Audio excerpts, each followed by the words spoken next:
roll call.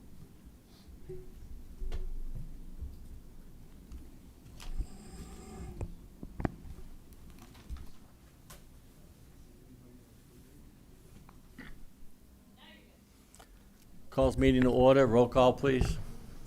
Brian Card. Brian He's- Card. Brian is muted. Looks like he's maybe trying.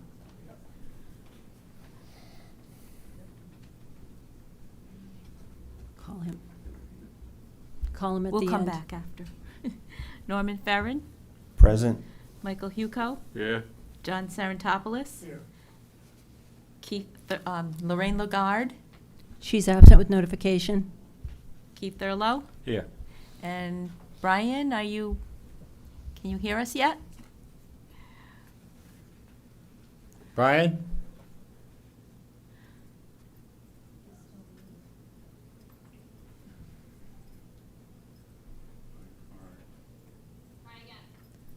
Brian Brian? Card. Yep, we can hear you now. Okay, Brian's online. Okay, seating with alternates not necessary, and we don't have any to seat. Agenda addendum. Anne Marie? Staff is requesting that you move Roman numeral number 8, which is new business, up to after Roman numeral number 5, where it says commission and staff responses to citizens' comments, as those are just receiving and scheduling the date. So, somebody want to make that motion? I'll make that motion. Over a second? Second. Mike makes the second. Any further discussion? All in favor, say aye. Aye. Okay. Oppose or abstentions? All right,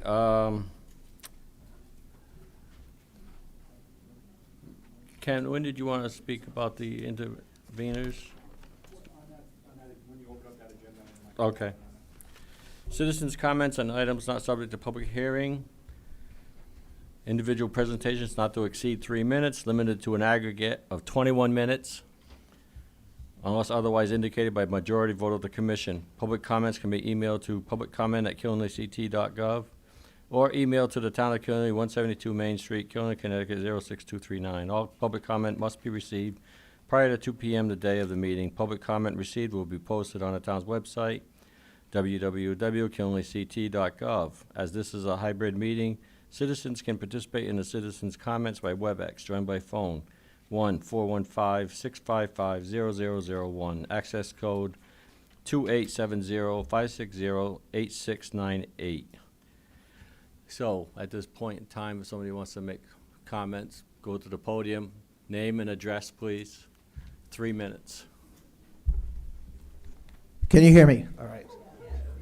Oh, yeah. My name is Stephen Krista. I actually have lived in Ashford for the last 4 years, but previous to that, I lived in Danielson my whole life.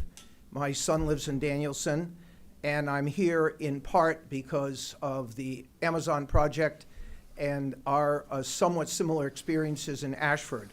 Ashford, despite a very small tax base and only 44 residents, voted down a warehouse on 120 acres.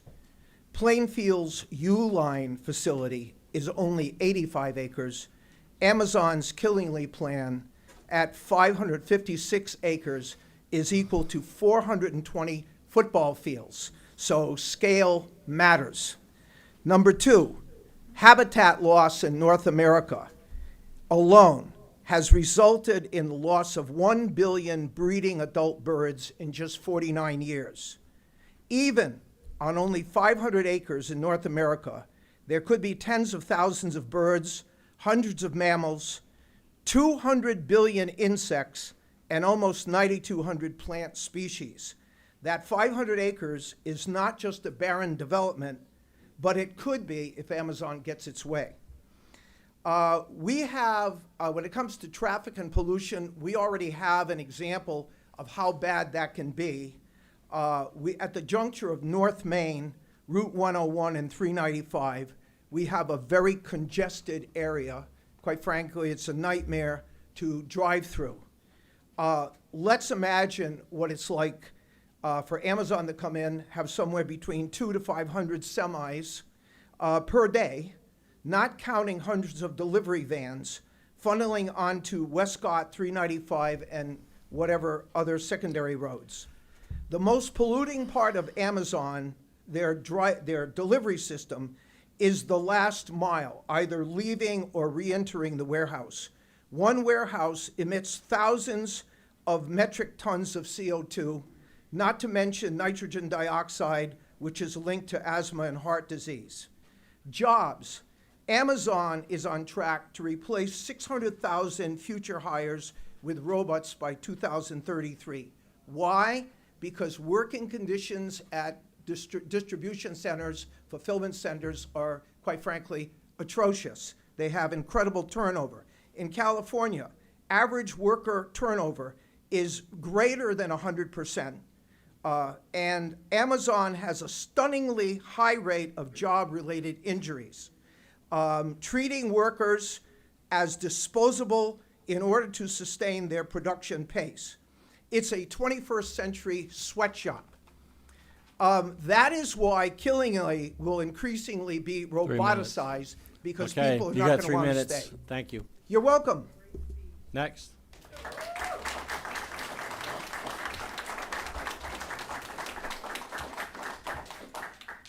Getting better moving around. I'm Charles Ferlin. I live with my wife Pamela at 86 Knox Avenue in Danielson at Schista. In my youth, I could hop, skip, and jump, but it is a hop, skip, and jump to the warehouse. And I'm here to comment on the your site plan review. First, you have a problem with the height. You have a limit of 50 feet. It's very similar to the old rule in Philadelphia, where buildings couldn't exceed the top of the head of William Penn on the town hall. And my law professor changed that, but up to forever, that was the rule. Remember, this was a spec project. Unlike a lot of times, you waived it in the past on certain industries because they were coming in, they told you we need a height for a machine or something. But in this particular case, this was a spec project, and they decided that they would not follow your P&Z rules. Attorney Cody kept on saying there's nobody. At the April meeting, I've never heard someone make such an emphatic and definitive statement. He says there is no tenant. So this project, they knew the height requirements, and there are plenty of 50-foot warehouses around the country, and you have to hold them to that. Secondly, you're not potted plants. You have a number of issues. You have a number of issues under the site plan review that you can look at. We'll start with, and they're designed to safeguard, and I won't go through them because you know them far better than I do. First, public safety. There is no emergency access to this property. There is just one entrance. We have a problem at the high school. You can see at the junior college there's an emergency entrance. They have plans for 2 roads. They came and they thought they were able to reduce it to a 60-foot road. But remember, warehouses are dangerous when it comes to fire. Just 4 days ago in Tracy, California, a 1 million square foot warehouse caught fire, and within 30 minutes it was completely engulfed. And that was from the lithium-ion batteries. And this project will have both equipment run by lithium-ion batteries, and will have thousands of items. Of course, we don't know really what's going to be in this Amazon, because Amazon's like the old Acme with the Roadrunner company. They sell everything. And under the court decision just recently, they can now sell guns and ammunition and explosives. So we don't know what's going to be in there. But you have the ability to say, as part of the site review and your approval, you have to put an emergency entrance into this building. Oh, it's on Charlie, thank you. Okay. Next, Oh, can I give this? I have, you can give whatever Yes, you I- like to staff, please. Michelle Murphy, 325 Breakneck Hill Road. I'll be quick. When do we address whether we can be interveners or not? Jonathan, is there a different time at the meeting? Yeah, it's gonna get discussed when when your agenda item comes up later. in the meeting. I have one question. So if we were, is there a way to get these people to be part of the public record, or no? I have to get them to submit. Which people? Everybody who's speaking, like, these are really good points. I've got some documents I'd like to submit, but Well, if your intervention petition is accepted, then you get to present, but that doesn't open the door to you to have people who aren't your, witnesses Sure, for sure. you to present. okay, thank you.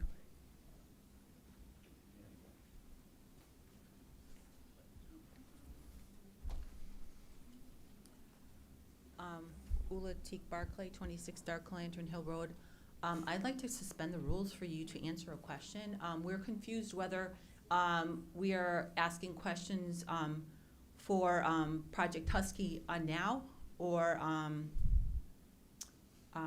This is Yeah, public comment right now. Just- So public comment means anything that's not on the agenda on public hearings. so there's a question of whether or not there are public hearings for Project Husky and There's for not a public hearing for Project Husky. That's a site plan review. Moratorium has its own public hearing. Is that tonight? Yes. Okay, thank you. So, that was for clarification on that. Because, in the minutes, it said there was, a public hearing. To keep the public hearing open, I believe it was Mike Cuco who had said that. That, we saw that in the minutes. I was not at the meeting, but it is not, I talked to Joanne, that was not a public hearing. Site plans do not require public hearings. So that will be corrected when the minutes come up for comment. Site plans can have a public hearing, and it's up to the Planning and Zoning Commission to decide that, especially for large projects like the Husky project. So it is their purview to decide whether or not there's a public hearing, and it was in the minutes, and so people were believing that they could speak at a public hearing for Project Husky tonight. Thank you.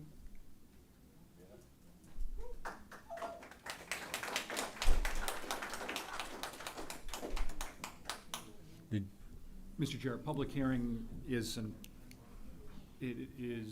provided for in your regulations when you have one and they get noticed as a public hearing. There's been no publication that tonight was a public hearing. Your commission's been consistent that Project Husky is not subject to a public hearing, but you're allowing people, you're liberally allowing people to be able to comment on it even though there's no public hearing. Okay. Ian McDonald, 548 Valley Road. I'll be brief, just following up on Mr. Krista's comments around the pollution. Should also be noted with that remarkable number of vehicles up there that sort of pollution tends to settle in the valley, and in that valley is Killingley Memorial School, new recreation center. So that's something, that's a very real phenomenon. That's really what smog in some of these cities is, and the good part of our town is below in that valley. Secondly, as to the Westcott Road project, that is a primary entrance for, I would think, for Troop D, as they're getting places, along with the ambulance, and now they'll be competing with some very large traffic potentially, and that could be very concerning. As to Route 12, I just say that intersection, getting at the Dayville Four Corners there, it would only take one or two vehicles for you to have real issues there. It would take very little, and going the other way is obviously a very difficult turn. I don't know that there's any way to really obviate that with this project, so I'll leave it at that. Thanks. Next, Ed Grandelski, Upper Maple Street, also town council member. Have we gotten written verification from NDDH or DEEP that the site is approved for on-site septic? Normally that goes with your approval process or whatever. And there have been instances where that has been missing from documents, so I want to make sure that that is part of the record. At one of the meetings, the traffic consultant stated that all access from 395 to the site will be on state highways. Well, Knox Avenue and Reynolds Street are not state highways. So I don't like false statements being made, you know, so whatever. I didn't see if there was a correction on that, but if we as the town are responsible to do something because it's our roads, I don't think the town should be responsible if there is any cost associated with any upgrades, and if the DOT in its infinite wisdom says we gotta do something, then the applicant has to be responsible for any upgrades to those roadways. And then there was another, I don't know if it was in both comments, but there was a statement made that the project was 4+ miles from an aquifer. Well, I saw a document that it says it's actually 0.3 miles. So let's get some correct documentation. If there's some incorrect statements being made and they're not corrected, then I guess who knows what that means. But I mean, these people have spent, they're professionals that are out there. They have all kinds of, I can't think of the word right now, all kinds of backgrounds and whatnot. And here we are. We have a very short time to look at their documentation. They've had years to prepare this, and we're stuck because we have timeframes that we're held accountable, but sort of in a roundabout way, they're not. Okay, thank you. Next.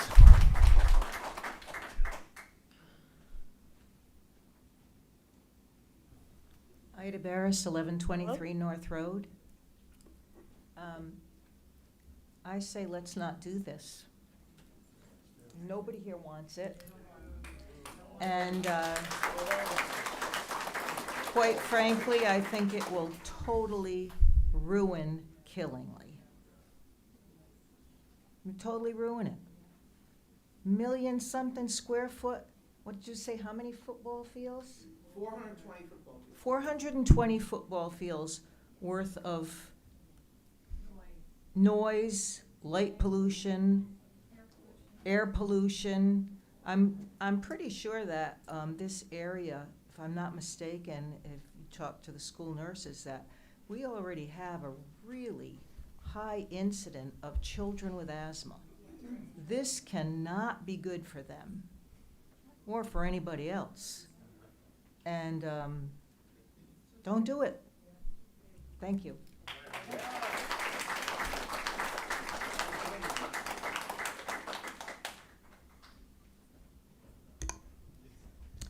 Good evening, Jennifer Bryant, 520 Reynolds Street in Danielson.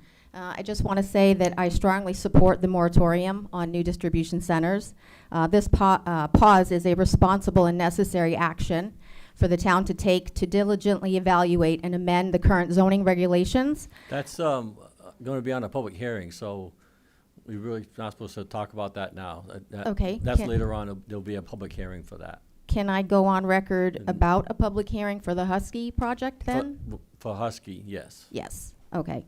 I would like to ask the commission to support and grant a public hearing on the Amazon Westcott Road project. The benefit of this project remains unsubstantiated. We hear hollow slogans such as "it's good for the community," but how are you able to justify that without having consulted the community on what our needs and vision are? As an owner of property abutting the proposed Amazon warehouse, it's clear that residents are viewed as insignificant plot markers on a map where project interests are concerned. Our life and health quality recklessly disregarded as collateral casualties for the benefit of the community. But aren't we also part of the community? I appeal to your conscience to look around the room, the living, breathing people, hundreds and hundreds and hundreds of whom occupy this town. We are what those map dots really represent. We're the ones whose lives will be disrupted by blasts, vibrations, and such for an undetermined period of construction. We're the ones whose clean air will be replaced 24/7 by clouds of unmitigated exhaust fumes, brake dust, and other pollutants, all well-known hazards to lung, heart, and neurological health. We're the ones whose quiet property enjoyment is immediately and permanently replaced by hundreds of nonstop vehicles, noise, and light pollution, which adversely affect sleep quality, mental health, work performance, and life quality. We're the ones whose well water sources and potability will be at high risk of reduced quantity and contamination by various pollutants. We're the ones whose hard-earned property will immediately lose value and will be harder to sell due to the proximity of the facilities. We'll be the ones bearing the cost and consequence of project faults and defaults. Where is the benefit? Where is the balance?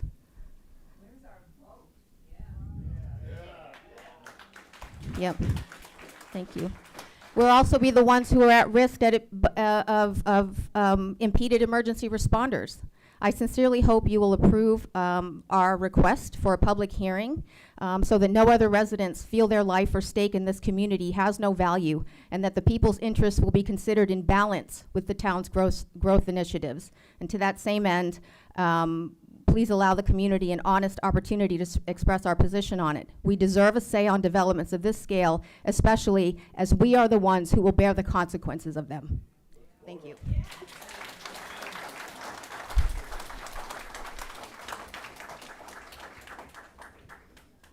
Hi, I'm Robin Gray. I live at 917 Providence Pike, Route 6, where 2 lanes become 1. It is a flippin' nightmare. We've got overloaded trucks coming down our road, going up our road. Never mind, the brine y'all put down on it is gonna contaminate our wells. What's so more when you have Amazon in there? Also, how about the truckers that are coming up and down there? I'm not going out there and I'm not cleaning up their pee bottles because they're just throwing them out the window. Oh yes, I'm a former Lowe's yard truck driver. I was one of the only women yard truck drivers there was. Now imagine me having to go out there and go, oh yeah, lovely. You know, I don't like those presents. I don't like the presence of all the trucks. And I know they're overloaded because you can hear them. They just had a crash 2 months ago, just a little bit over the line up in Foster. Where did he land? In the pond to this nice person's house. Overloaded. They're gonna go up and down 6. They're gonna go up and down 101. Nobody's gonna have any peace at all. They're gonna contaminate our wells. They're gonna collapse our wells. You know, this is not right. We should have a vote on this. It shouldn't go into anybody's pockets. The money to pass this through, no, it should not go in anybody's pockets. Voted for.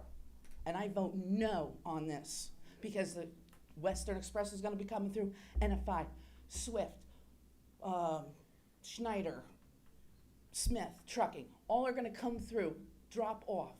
Even the containers that are coming from containment ships are gonna come in. Do you know what's on there? We don't. They have to go through port checks and everything. Doesn't mean there's not, they have to spray them down. So what's that pesticide they're spraying? Now it's gonna get leached into our system because it's running off the trailers and they like holding on to that stuff. How many accidents are gonna happen? How many people are gonna get killed just trying to get out of their driveway? That's all. Thank you.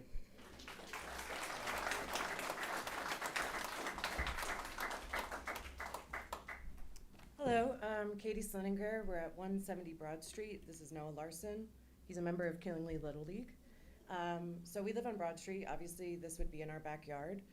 I wasn't planning on saying anything, so I was planning on listening to the expertise of the citizens here that have clearly put in a lot of work trying to catch up on this plan, the Project Husky plan, which I am mostly going to refuse to call it that because that's a pretty insidious name for an Amazon project.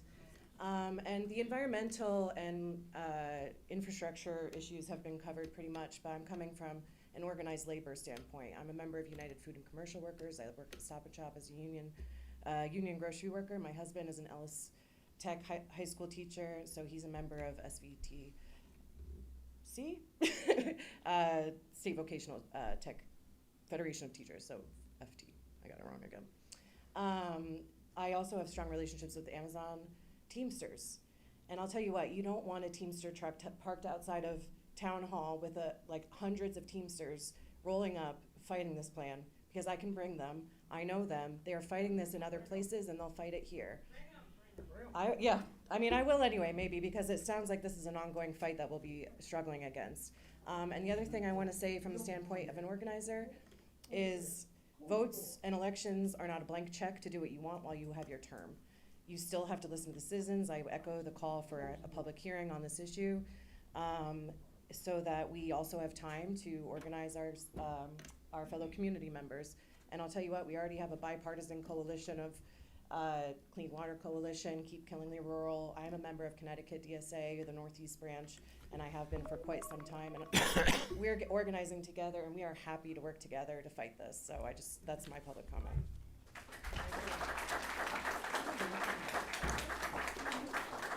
We 21 minutes yet? I just have a question. I have 2 letters here, one from myself and then my mom who's disabled. Can I read both of them? You got 3 minutes. Oh, yeah, mine's short and sweet. Rebecca Baranski, 376 Westcott Road. Hello, my family, husband, son, and... Just a little more loudly. I'm sorry, I apologize. Oh, no, it's okay. I lost 48% of my hearing, mostly because of my own. Okay. My husband, son, and daughter reside with my mother on Westcott Road. I am deeply concerned over the proposed Amazon distribution center possibly built. 2 years ago, my family made the decision to sell our home in Putnam to move in with my mother. The plan was we could help her, and also this would make a better life for all of us. We sold and took the proceeds to remodel her house. She built an addition adjacent to her existing home. My concerns are for the health of my family and safety. A risk of contaminated water, pollution, heavy traffic, fire risk, and noise is not something we feel comfortable with. Noise is a huge problem for my son. He's autistic with an intellectual disability. I have researched blasting for a building of this size, and it says it can take 3 to 10 months of nonstop blasting. My son will not be able to handle even a week of this. We can't attend parades due to loud fire truck noises. Even the bowling alley, he holds his ears. Headphones will only work so much in this scenario. If this gets passed, it forces us to have to rent, which is not ideal for our family. Please listen to the people living here. We should have a voice in decision-making when this is something that impacts many families living right by this. We live on 9 acres of beautiful land surrounded by wildlife. This is my childhood home. Please vote no.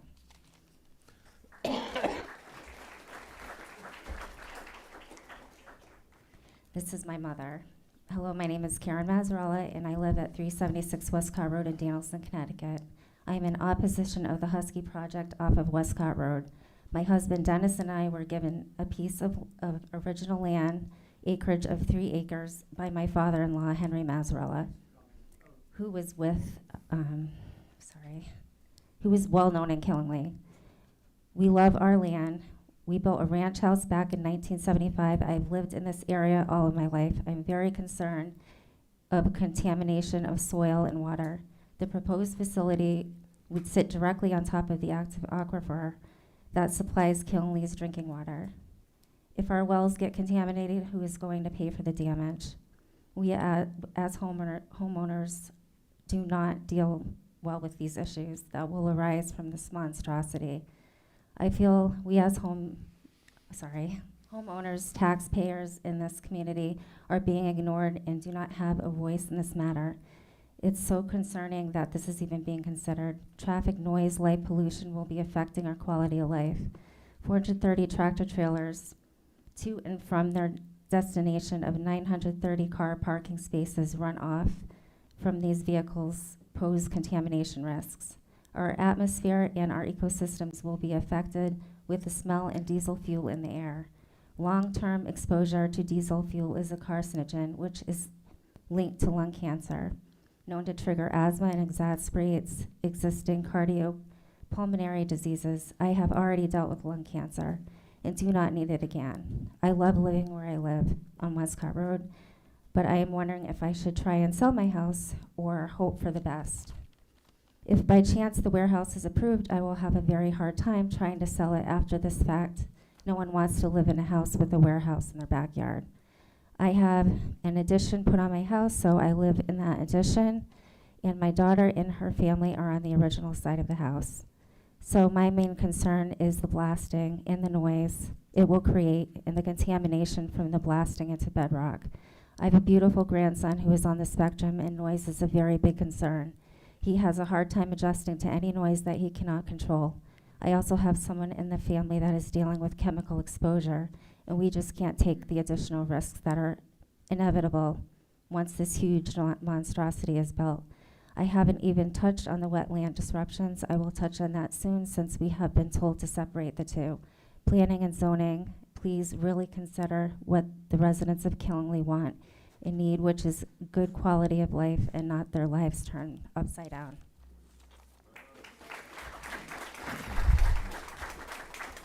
All right, before we continue, if the commission members need to make a motion to continue, we're beyond the 21 minutes, so if it's up to the commission if they want to continue or not.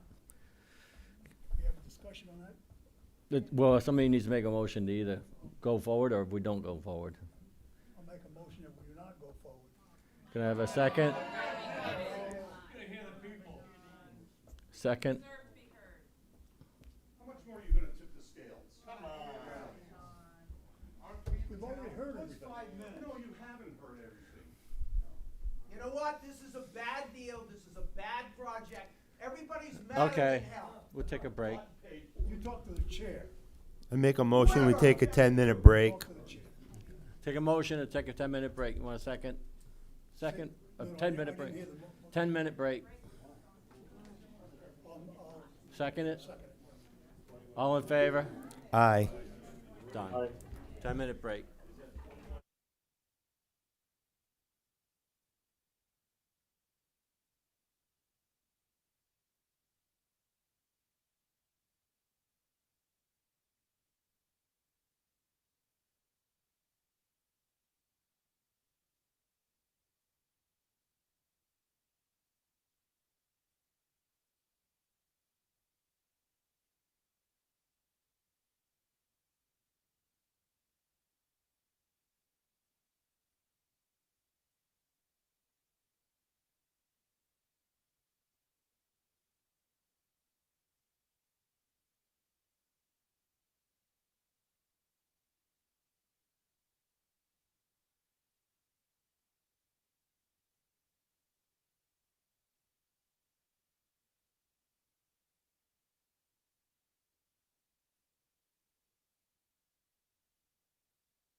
All right, I call this meeting back to order.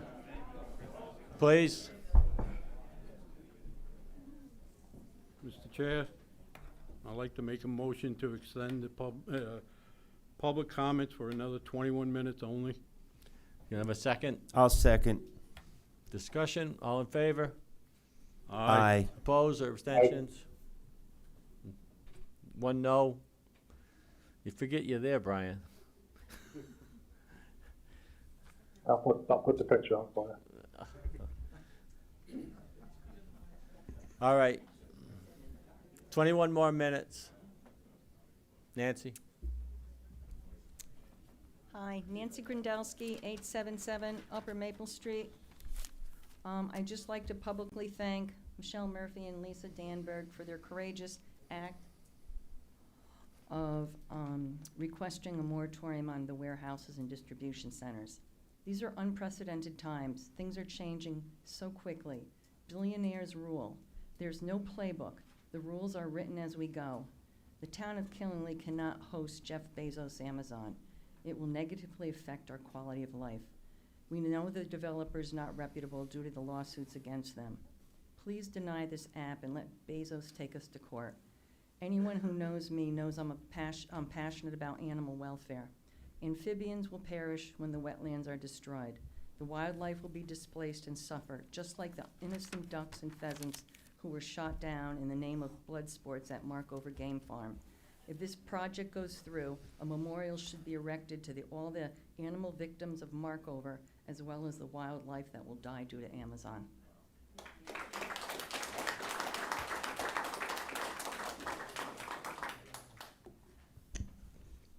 Russ Daniels, 27 Sales Avenue in Dayville. I'm a retired machinist. I'm kind of good with numbers, so let me give you some. 1 inch of rainwater on a 1.37 million square foot roof equals approximately 830,000 cubic feet of water runoff. There's 7.5 gallons in 1 cubic foot of water. This is going to overflow the sewer treatment plant that we spent, $22 million on upgrading several years ago. It's almost at capacity now, and occasionally the town has to call Frito-Lay to tell them, hey, cut back on your discharge because we're full. Well, can you imagine what this is going to do to the sewage treatment plant? It's going to overflow. All the untreated sewage is going to wind up in the Quinebaug River. DEP is going to get on our backs again, just like they did years ago when we passed the bond, and we're going to be right back to square one again. And that doesn't include the runoff over the parking lot that's going to percolate into the water table. And nobody's mentioned how deep the water table is there either. Jobs, 500 jobs, they lied to us. It's not $23 an hour jobs, it's 17 jobs. Eventually they'll be replaced by robots. They had 16,000 layoffs at Amazon. What do you think they came up with the $200 million to build this?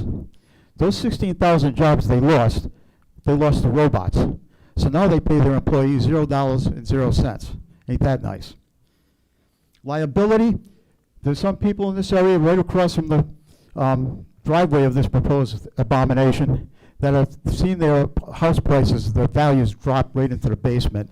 I say we require Amazon to put up a liability bond and several $1 million to reimburse those people for the property values they've destroyed. And finally, I come to all these meetings. Anybody here knows me. On Friday morning, I got an unexpected visitor knocking on my door. The state police came to my house. The man asked me 5 times to come out of my house. I wouldn't. I told him I can hear you from my doorway. And I could tell he was sheepish. He felt like an idiot having to do this, but he was doing his job. And he just told me to tone it down. So I'd like to know who the coward was to call the state police. Are you sitting in this room right now? If you are, just raise your hand, please. No one?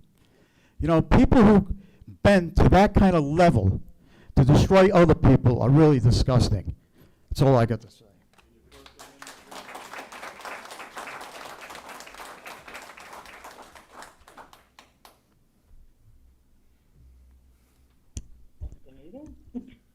My name is Ralph. Is it on?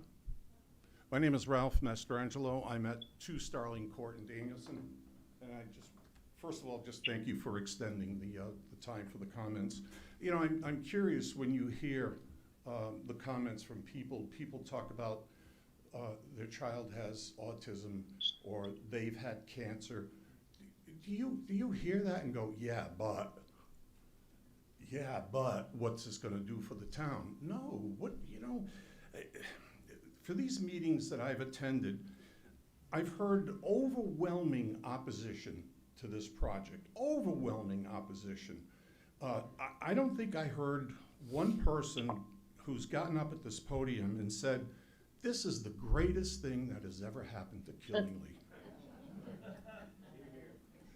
I will say something similar, that this is the worst thing that will ever happen to Killingly.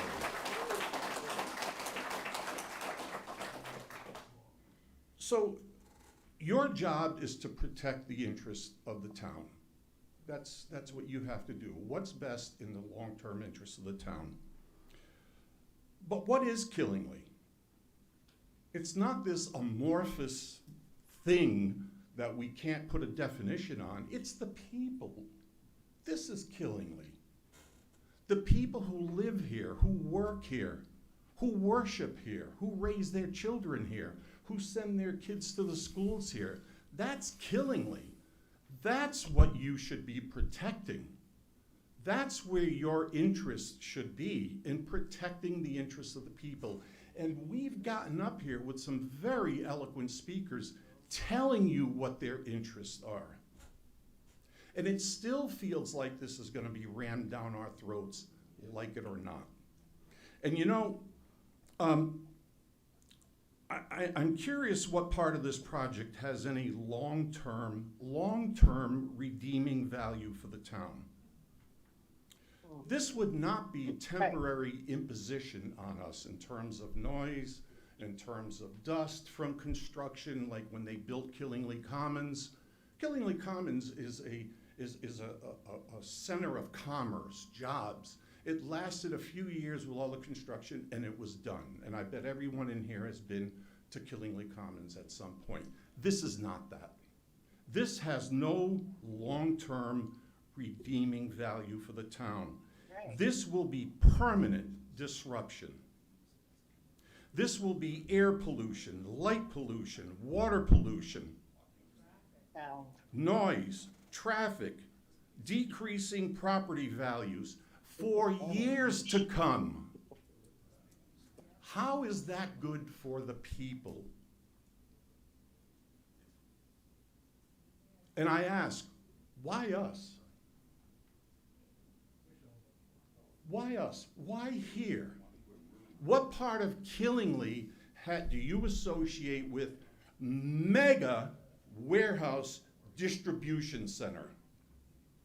And the other thing is, when you hear the opposition and you do the, yeah, but, how do you think a vote would go if we were entitled to a vote?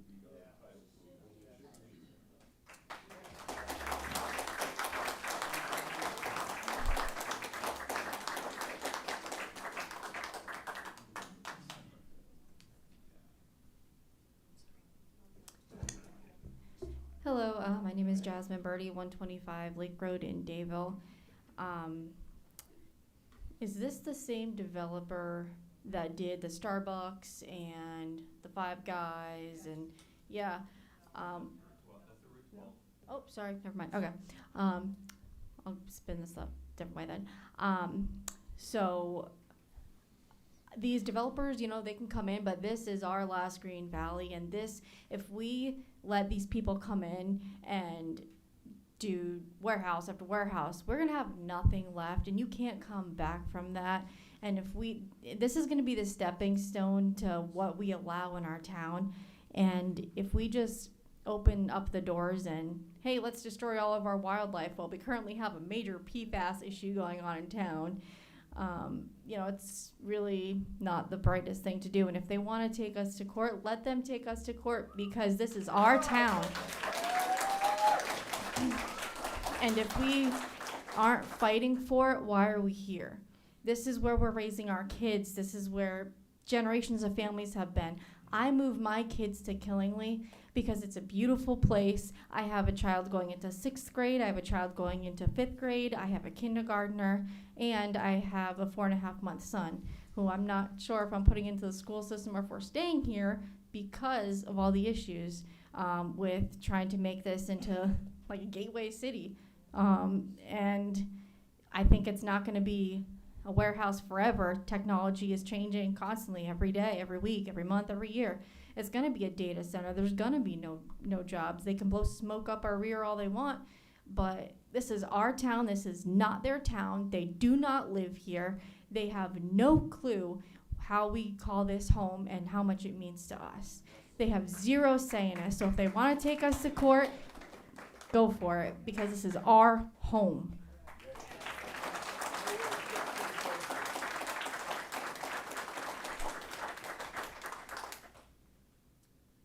My name is Miriam Smith from 10 Keys Road in Danielson, and let me just say, I don't want to be here. You know, I don't put signs up in my yard. I don't have bumper stickers, not a rabble-rouser. I'm a conservative voter, in fact. But this is horrible, and you've gotten people like me out here, which is amazing, and really actually disheartening, right? Because if I'm here, there's a hell of a lot of people like me who didn't come here at all, but they're out there and they feel the same way. You know, it's just disheartening that a group that is supposed to be looking after the welfare of our town is more concerned about some big company that does not care at all about us. And you cannot tell me that they don't know that they're parked on top of a water for, our water. You can't tell me that they didn't know that. That was a happy coincidence. Anyways, I just needed to say something because I know the more voices, the merrier. But please just don't disregard the town. Just, you know, don't let it just be bulldozed to turn into some other, you know, just crap hole, right? Because this is really beautiful here, and y'all don't know just how beautiful it is, and that you can lose it, and it will be gone. Thank you very much.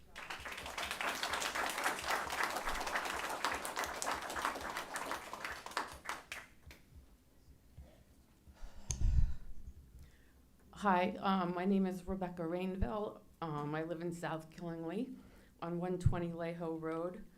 And since I heard about this Amazon coming into our area, I have, this just consumed 24/7 of my thoughts. I don't sleep as well as I would like to anymore because this wakes me up in the middle of the night.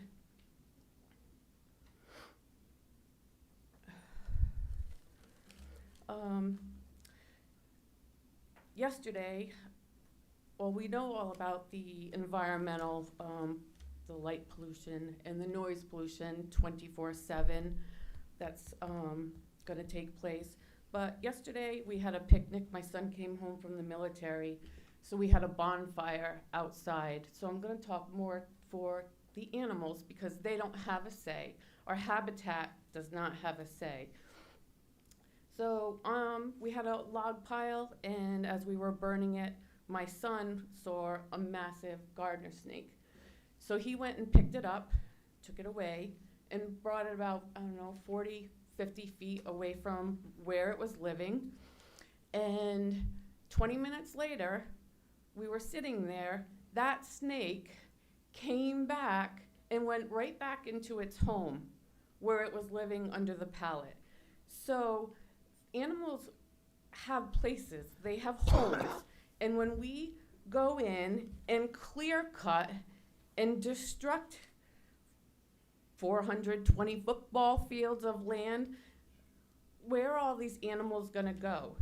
2 years ago, a man bought 100 acres on the end of our property and clear cutted most of it. Well, our field is on the side of his land. So I was working in my garden, and all of a sudden I could hear guttural crying down in the woods. So I went to go see what it was, and the man was clearing the land down on his field. As I went down the end of the field and looked on our old abandoned road, there was a mother deer and her baby, and she was gutturally crying as she's watching this man tear apart her birthing grounds. So the animals don't have a say. We also have a large vernal pool on our land, probably about the size of this room, and every spring it's filled with water, and there are thousands of frogs and pollywogs and snakes and box turtles. We have deer. Yesterday, as we were having our picnic and as the snake went back under its house, which we did rebuild, we put more logs and covered it with a tarp so he could have his house back. Just sitting in the yard, my mother deer and 4 others came along. There was raccoons, we have turkeys. Where are all those animals supposed to go? If you take where they were born and everything they know, and they come back and see that it's gone, just stripped.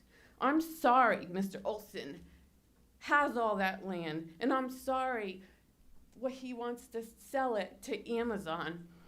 But he is supposed to be the steward of his land. We're supposed to make minimal footprints on the land. And with Amazon coming in and just clear cutting tens of thousands of trees, just stripping it, 25 parcels of wetlands, it shouldn't even be a consideration. It shouldn't even be a consideration. You don't mess with wetlands, especially diesel trucks, 420 diesel trucks a day, 3 shifts. You tell me that they're not gonna leak gasoline or oil or battery juice or transmission fluid, or if they're electric, there's gonna be pollution. It's gonna get into our groundwater. It's already happened on Route 101 and Rogers, from possibly Rogers Corporation, which Ma'am, there's 2 more people that want to speak, it looks like. Okay, thank I'm you. guessing, so. we you've have a actually- duty. We need to make a bigger place so people, the whole town can come, and we need a moratorium or a referendum so that people can vote on this.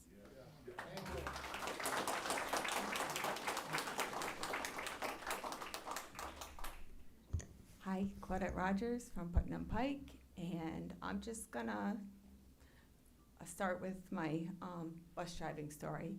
As a bus driver, we have to stop at all railroad tracks. We have to pump our brakes to make sure we don't get rear-ended. We have to look both ways a couple of times before we cross the tracks. And then we have to make sure there's enough room in front of us. I think what the people tonight are asking is for our town council and our planning and zoning and our wetlands and whatever to pump the brakes. We gotta make sure we're not gonna get it up the backside hard. Like, nobody likes it. Nobody likes it in the back door, okay? Well, maybe somebody does. Okay, so, that being said, we've had buses rear-ended on Route 6 already 10 years ago, a bus. We don't pick up on Route 6 because you have to pull into the driveways on Route 6 because we had a bus rear-ended, but it had an engine in the back. So that tractor-trailer truck did not harm any students on that bus. I also have to pump my brakes and stop at the railroad tracks right in front of the Dadeville Fire Department. The Dadeville Fire Department that can't get through because we got 5 guys and we got the Killenly Commons and we got all this stuff. And now we're gonna say that KB can't get to us, the state police can't get to us. We're not even looking for them to put an emergency exit. Here we are spending $750,000 of our taxpayer money to make sure that the Killenly High School has an adequate fire exit after how many years? 15 years of shenanigling our money in shady ways, building on our wetlands and our ledge. I live right next to the high school. I was there. The blasting isn't that loud though, okay? The blasting isn't that loud. I know my friends child wouldn't have a heart. It was the shaking in my house that felt like an earthquake. And them saying that it was no big deal. They gave us a paper saying that we were blasting Monday through Friday from the hours of 8 to 5 or whatever the story was. That's what happened when the high school was built. That's what I got. And then I got a sewer line ran past my house. That sewer line came to me as a taxpayer. I had to pay for that hookup, even though I didn't have to hook up, and it was supposed to be part of the Killingly High School package. I paid it as taxes. Everybody's saying that it's gonna save us tax money by putting it up there on our wetlands and our ledge. All right, it's, I'm So, sorry, it's Thank 3 you, minutes. that's okay. Blasting rock into our aquifers, bad idea. Are you, Al, wait. Did you speak it, ma'am? Were you? I'm just gonna be quick. This ain't even gonna be very long. Thanks for listening to everybody, and I hope you make the right decision. Thank you, Brian Card, for listening. I'm sure you heard all the information, and I don't wanna go over it 2 or 3 times. I just appreciate all you guys, okay? And we don't want this Husky. That's what I'm gonna say. I don't want it. Okay, thank you.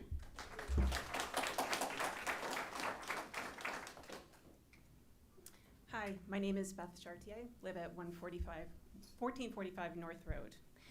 I grew up in Killingly. I moved away, and a plot twist I didn't see coming, I'm back. And the things that drove me away when I was younger are exactly what have brought me back. The rural beauty, the charm, the character, the nature. And I've been to a number of these meetings now, and I am unutterably sad watching what's going on here. And I feel like it really needs to be mentioned that your mandate is to promote the health, the safety, the general welfare of all of the residents of this town, to avoid congestion of traffic on our roads, to secure from fire and other dangers, to protect and conserve the existing character of the town, and to encourage orderly and beneficial development. Beneficial. That doesn't mean turning us into a high-volume trailer truck stop. So thank you for listening, and I hope that you will do the right thing. We don't want this. We don't want Amazon. We don't want Husky. We don't want 90 Putnam Pike. Don't want them. So I hope What's you'll your pay name attention. again, please? My name is Beth Chartier. Thank you.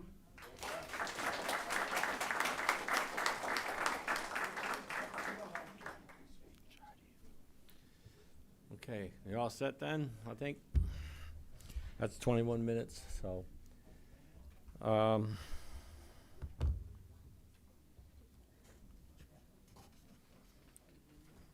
Public hearings. We're going to go into the new business. They made that motion. You want to do that before we read public hearings, or? Okay. Zone map change application 261373, Summertime Properties LLC applicant, various landowners, 286 Main Street, GIS map 181, lot 166, 314 Broad Street, GIS map 181, lot 167, and 302 Broad Street, GIS map 181, lot 169, to change the zone from residential high density to general commercial, receive and schedule for public hearing. Next meeting, July 20th. I have a motion for that. I'll make the motion. John makes a motion. Do I have a second? I'll second. Any further discussion on that? All in favor, say aye. Aye. Aye. Oppose or abstentions? Okay, all right. That was a aye, right, Brian? Yes. Okay, passes. Special permit application 261374.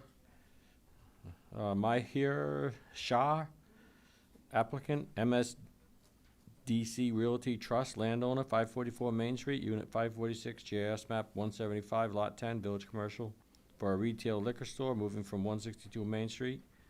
Receive and schedule for public hearing next P&Z meeting of July 20th, 26. A motion, please. I'll make a motion that we move it for a public hearing, the next P&Z meeting, July 20th, 2026. A second, please. Second. Any further discussion? All in favor say aye. Aye. Opposed? Aye. Oppose or abstentions? Okay. All right, so we're gonna read this section with the public hearing or not? If you want. Because your voice is a little. Public hearing comments can be mailed to publiccomment@killinglyct.gov or mailed to the town of Killingly, 172 Main Street, Killingly, Connecticut, 06239. All public comments must be received prior to 2 p.m. the day of the meeting. Public hearing comments received will be posted on the town's website, www.killinglyct.gov. To participate in the public hearings, the public may join the meeting via telephone while viewing the meeting on Facebook Live. To join by phone, please dial 1-415-655-0001 and use the access code 2870-560-8698. All right. Special permit application 261368 Killingly 1 LLC, applicant landowner 90 Putnam Pike, GIS map 89, lot 22, 54 acres, general commercial. The proposed 2 new distribution centers of 467,500 square feet plus or minus of gross floor with associated loading bays, tracking, trailer parking, employee parking, access drives, stormwater management systems, retaining walls, septic systems, utilities, landscaping, and lighting. Request for continuance from applicant next P and Z meeting of July 20th, 26. Right? Moratorium zone text change, application 261365, Michelle Murphy and Lisa R. Danberg request a moratorium on warehouses and distribution centers, et cetera, with a request for a zone text amendment, public hearing if it needs to be continued, it will continue to July 20th. Michelle or Lisa, if you wanted to. You should be able to use both mics, but if there's a noise, don't freak out. No, keep trying to use them. She'll fix it. So just unmute them whenever you want. I didn't know he was going. Mr. Chair, before this applicant starts, it probably makes sense, the applicant requested a continuance, and I know he's counsel for the applicant, and the first public hearing is online. Probably makes sense for the commission to actually make a motion and have the public hearing continued at the next meeting, if that's the For desire. which one? You read the notice for 90 Putnam. Oh, no. But the applicant requested it be continued. So we need to make a Probably makes motion sense and. yeah, probably makes sense, a motion. to move Sorry it. about that. No problem. Somebody make a motion so we can continue with special permit application 261368. I'll make a motion to extend the Continue. continuance of the applicant 26-1368 to July 20th, 2026. Have a second, please? Second by John. Any further discussion? All in Mr. favor? Chairman. Yes. Just a question, there was a motion for intervener on this one, I believe. Do we need to discuss that now, Mr. Slater? Say that again. He can't hear you. I think. Sorry, can you say that again, Brian? Wasn't there an intervener document for this project as well? No. The intervener, there's 3 petitions that came in for the Husky Plan project. Okay, I read them earlier today, I thought I misread them. Okay, thank you. Can somebody turn that volume down when he talks? It's a little bit too low. All right, so we got a motion and a second to continue this. We already voted on it? No, I don't think we voted on it, no. Okay. All in favor say aye. Aye. Oppose or abstentions? Okay. Okay, Michelle. Okay, do you need me to read it? I mean, or you have questions? Well, just, if you want to brief what happened, what we changed, just summarize it, whatever you feel comfortable, whatever you want to do. It's your application. So with the public outcry and the size and scale of these 2 proposed distribution centers, we realized that, you know, there was a text change in 2023 that maybe people didn't quite understand the implications of. And we thought we could get more, we could put a hold on it, and the commission could go back and look at the regulations again, now that they see the public outcry and they see the effects possibly to water and pollution, and that they could just reevaluate the regulations and decide, do they really want to leave this as a right or a special permit in the 4 sections that are mentioned, which is general commercial, business park, mud, and multi, you guys here, you can help me out with it, MI. So 420.2.2, 435.4.5, 436.3, 445.4, and A14, basically everything but industrial and light industrial, which, over and over again, these proposals say industrial, so many people feel they should be in industrial. The mission statement would be, John had asked for a mission statement. The purpose is in order to provide the commission with the time necessary to consider and implement revisions to the current zoning regulations concerning large commercial warehouses and distribution centers and related uses. The moratorium will allow the Planning and Zoning Commission time to reassess and revise its regulations in keeping with the goals of the town's plan of conservation and development and the town's aquifer protection areas, and to hear the concerns of the citizens of Killingly. The subject revision shall promote and protect the town's residents regarding the valid purposes of zoning, including the protection of nearby properties and of properties in the town generally, the appropriate scale and scope of such developments, and standards and minimum requirements for such developments that could protect the citizens of the town. So it's really just doing a pause and thinking about what's happened here in the past 5 months and the scale of these 2 projects, and is this where we really want to go with our regulations? And then it would be up to you. Do you leave them as is? You have a few workshops, you look at them again, or do you change some things? Lisa? I am in full compliance with what she's saying. Okay, so, You obey. so it's highlighted in red what changes that was through to your town attorney. Michelle, can you And- turn her mic on? Hers. Lisa's. I'm sorry, I can't. Can you turn your mic on? When you talk. Thank you. Yours was off. Hers is. So, this changes, meets your expectations, it's your application, so. Yeah, the red is fine. We had discussed that the intent of this application is not to shut down the building of all warehouses. It's really only geared towards the giant distribution centers, fulfillment centers, e-commerce centers. We don't want to shut down Joe Blow's little welding shop, 10,000 square feet, or you guys could tweak the language, that's what you do. So that was the intent, just the giant ones. Okay. Staff, any other input for this? No, it's what we worked through when you guys received and scheduled it last month. These are all the changes that you worked on with the applicant. We reviewed it. We have no comment on this. It's within your guys' rights. If you want to vote on it tonight, you can. Commissioners? Comments? Mike? John? I got a statement I'd like to read. Go ahead. Okay.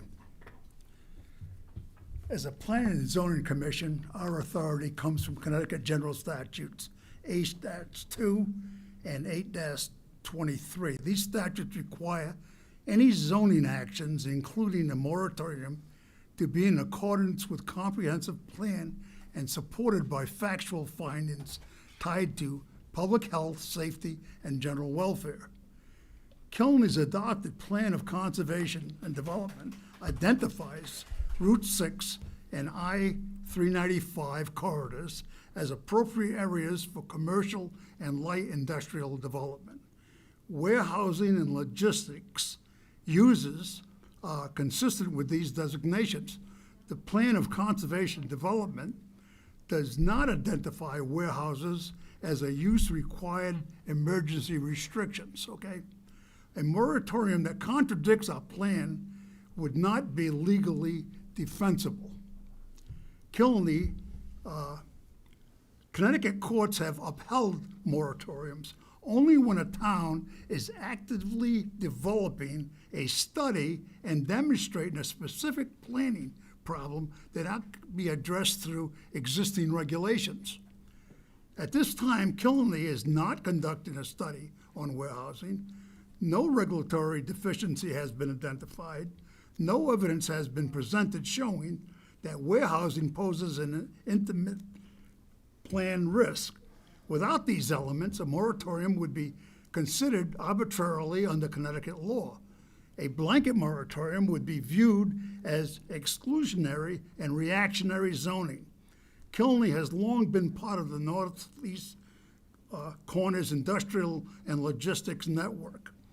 And incidentally, I've mentioned this before, when I was on the Transportation Strategy Board 20 years ago, and I believe it's still the case today, you know, the argument to a large degree is with Hartford. They've designated the northeast corner as a warehousing area, okay? I'd like to note that. Killenly is long, okay. If we halt an entire category of lawful economic activity without a planning-based justification, we expose the town to claims of exclusionary zoning and economic discrimination. Our responsibility is to regulate land use fairly and consistently, not to prohibit uses simply because they are unpopular at a particular moment. A moratorium exposes Killenly to litigation and unnecessary financial risk. Property owners and applicants have the right to challenge zoning actions that are not supported by evidence or the plan of conservation and development. A moratorium lacking a clear planning rationale could be overturned in court, even if the court prevails. Even if the town prevails, the legal cost would fall on Killenly taxpayers. We must avoid actions that create affordable liability for the town. Killenly's economic stability depends on a balanced tax base. Killenly has worked for years to strengthen its commercial and industrial tax base to reduce the burden on residential taxpayers. The Route 6 corridor, the industrial parks, and the I-395 access points are central to that strategy. A moratorium would discourage investment, push development to neighboring towns, reduce future commercial tax revenue, increase reliance on residential property taxes. Our charge is to plan for responsible, balanced growth, not to halt economic activity without cause. When you're quiet, I'll continue reading, all right? All right, give the gentleman. Killenly already has the tools to regulate warehouses responsibly. If concerns involve traffic on Route 6, noise, stormwater, building scale, or environmental impacts, the commission already has the authority to address these issues through special permitting requirements, traffic impact studies, performance standards, environmental review. Mr. site- Dufresne, please. Site plan and design. A moratorium is the most extreme tool available to us. It should be used only when no other regulatory mechanism can address the problems. This is not the case here. Predictability and fairness are essential to Killenly's land use governance. Applicants, property owners, and residents rely on stable, predictable zoning. A moratorium adopted without a clear planning basis would undermine confidence in our regulatory process and send a message.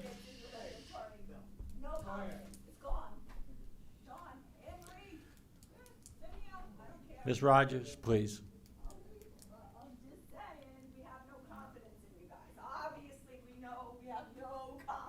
There's a time for public comment, right, after this? And send a message.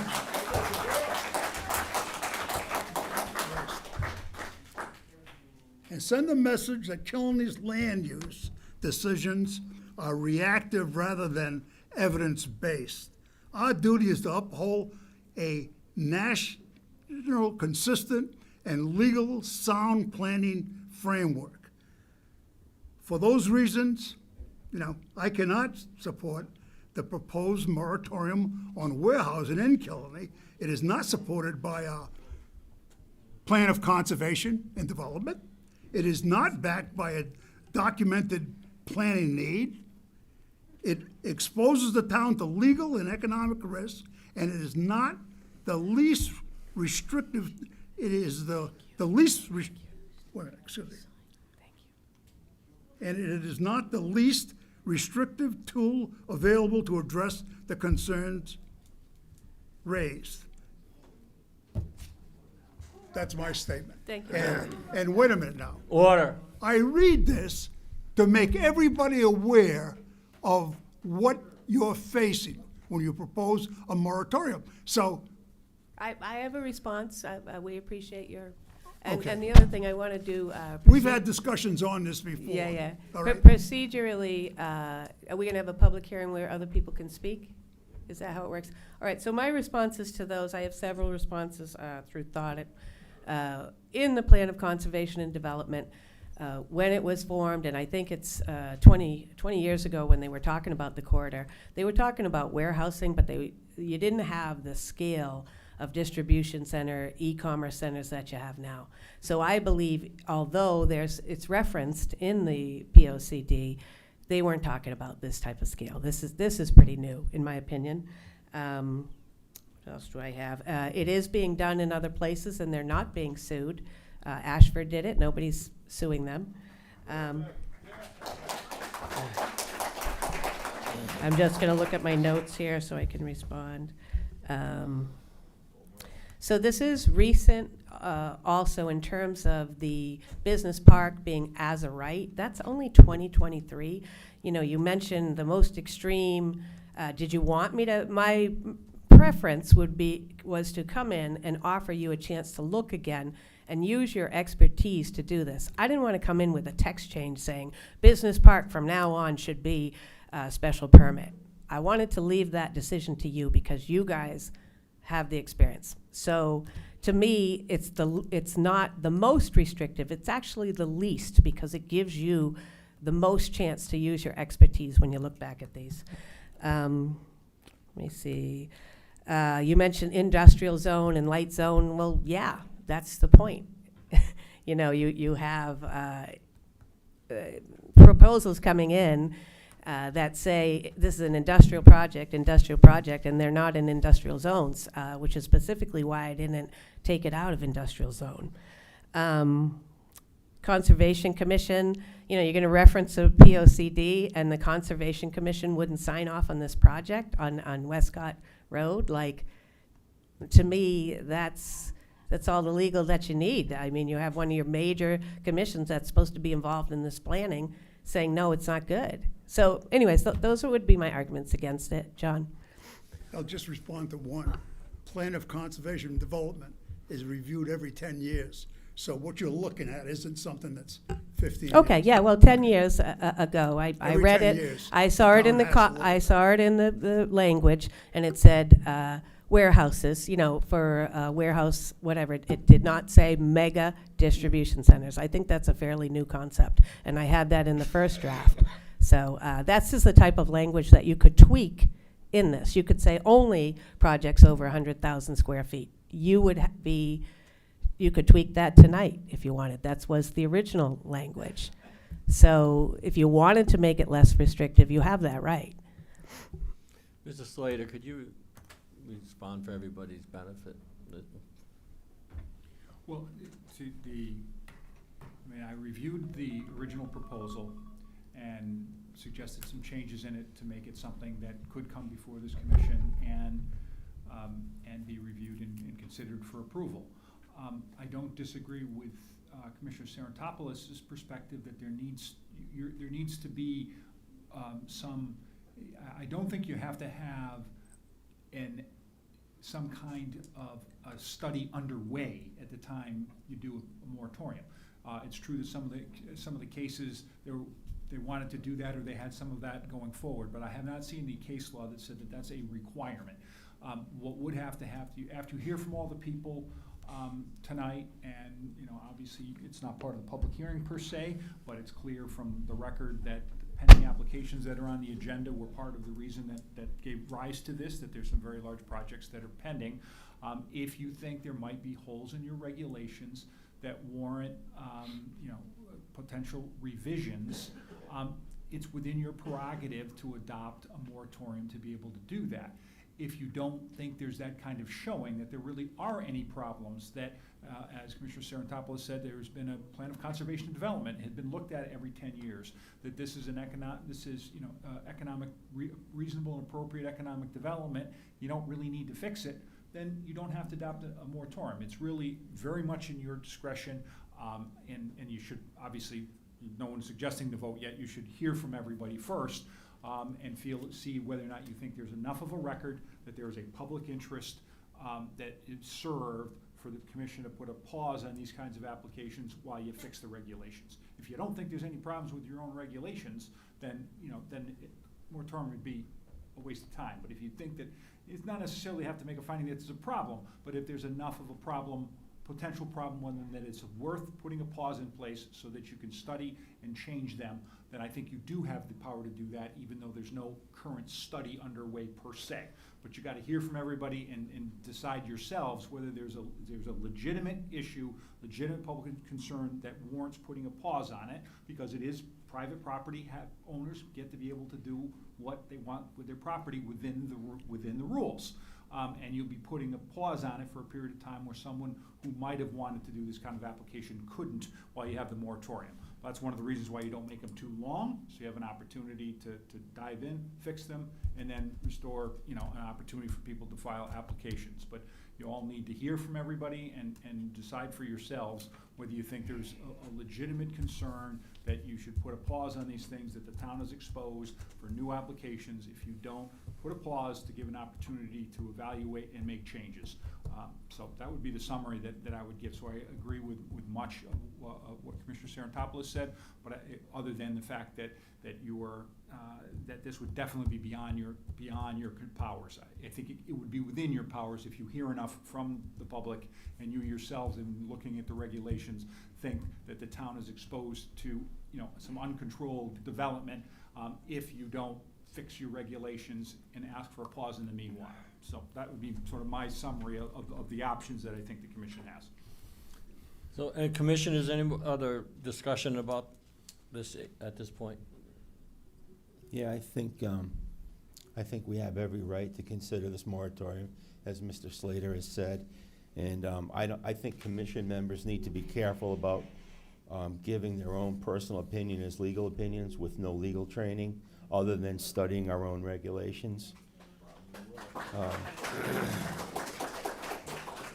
So, I mean, I'd like to make a motion that we adopt the moratorium.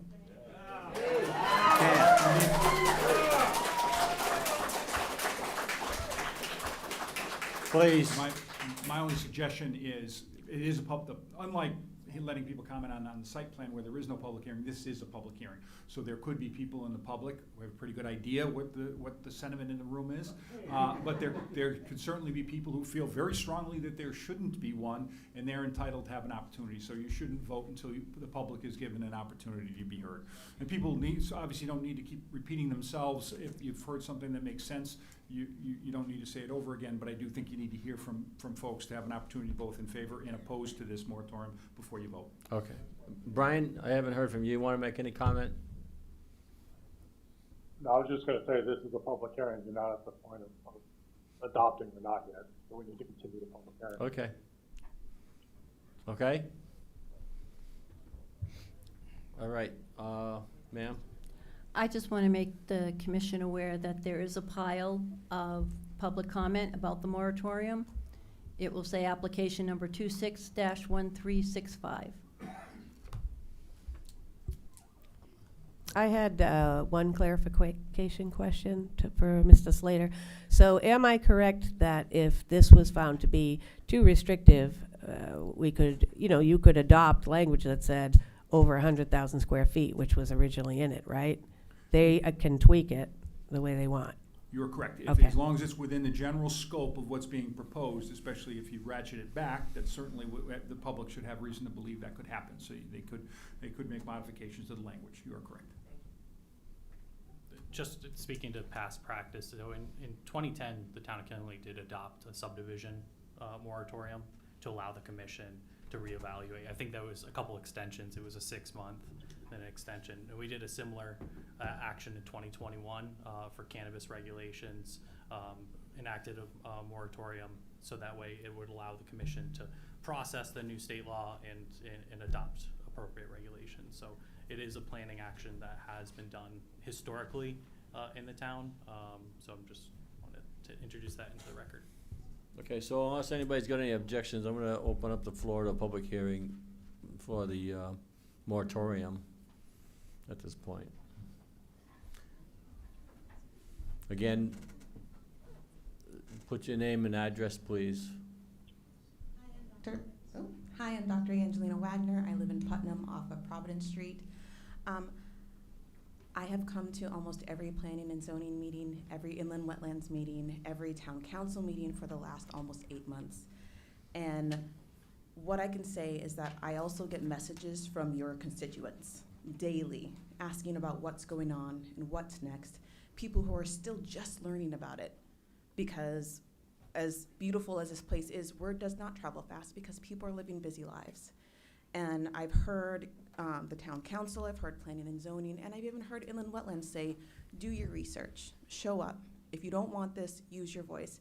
You have a ton of people coming here to use their voice constantly, and people feel like their voice is not being heard. And this is an opportunity for you to give your constituents a say in what their community looks like. So I encourage you to listen to them tonight. Thank you.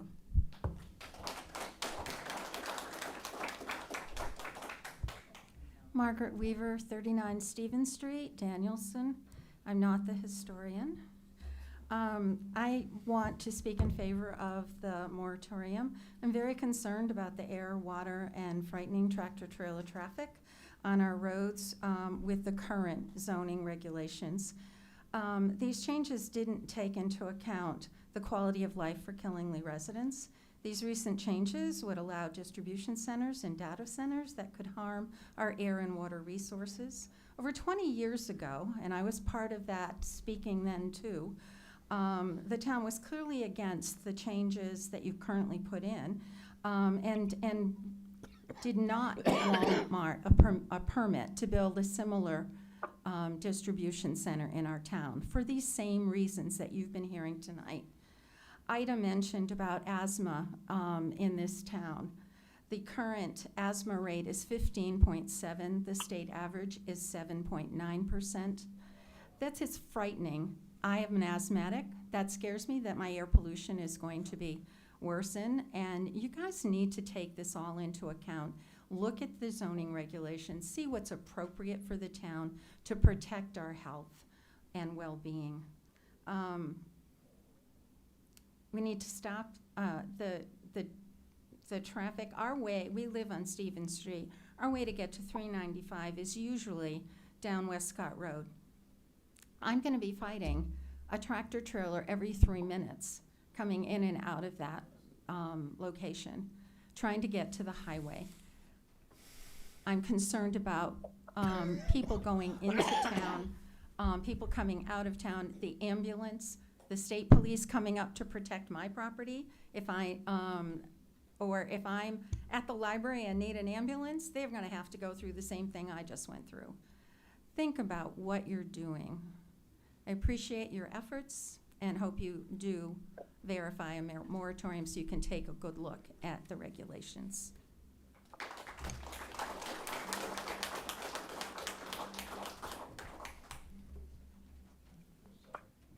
Good evening. My name is Sarah Reardon, 1047 North Road in Dayville. I'm here tonight to strongly urge you to approve the proposed 12-month moratorium on new warehouse and distribution centers development in Killingly. Killingly is already under serious pressure, and multiple distribution centers have already been approved. and the giant Amazon facility is currently pending. We are also dealing with the emergency drawdown of the old Killingly Pond Dam, which has stressed the wildlife and the aquifers that supply private wells throughout the area. Before any more large-scale development is allowed, the town needs time to properly study the cumulative impacts on our water resources, roads, emergency services, wildlife habitat, and rural character, and to update our local zoning regulations and land use laws to protect our community. Because Killingly sits in a valley, many of these impacts are made worse. Temperature inversions trap pollutants and noise close to the ground, meaning the same level of traffic and facility operations can have a much greater effect here than in flatter or more open areas. Large distribution centers generate hundreds of daily heavy truck trips on rural roads never designed to sustain semi-truck traffic. This creates serious safety risks for students, school buses, and families during peak school hours. The Killingly Board of Education has already raised concerns about these dangers. These facilities also place significant added strain on emergency services. Fire departments face more frequent and complex incidents, especially from large lithium-ion battery systems in a modern robotics, while police and EMS see higher call volumes from industrial activity and traffic accidents. These would become real and ongoing cost to the town. Approving more projects without strong limits also sets a dangerous precedent. Once land is cleared and infrastructure is in place, it becomes much easier for these sites to expand or convert to higher intensity uses like data centers in the future. When multiple large facilities are approved, hundreds or even thousands of acres of habitat can be permanently altered, and we have to ask, where will the wildlife go? And how will this cumulative development affect our town's ecosystem? The name, the Last Green Valley, carries real meaning. Continued large-scale industrial development without strong protections risks turning the name from a living reality into a distant memory. A 12-month moratorium would give the town the time it needs to study these cumulative impacts and revise our zoning regulations and local laws to set clear limits on building size, truck traffic, and operational intensity. Without this pause, we risk making rushed decisions that could permanently change our community. I have submitted a detailed written comment with supporting evidence for the official record, and I respectfully urge you to approve the 12-month moratorium. Thank you.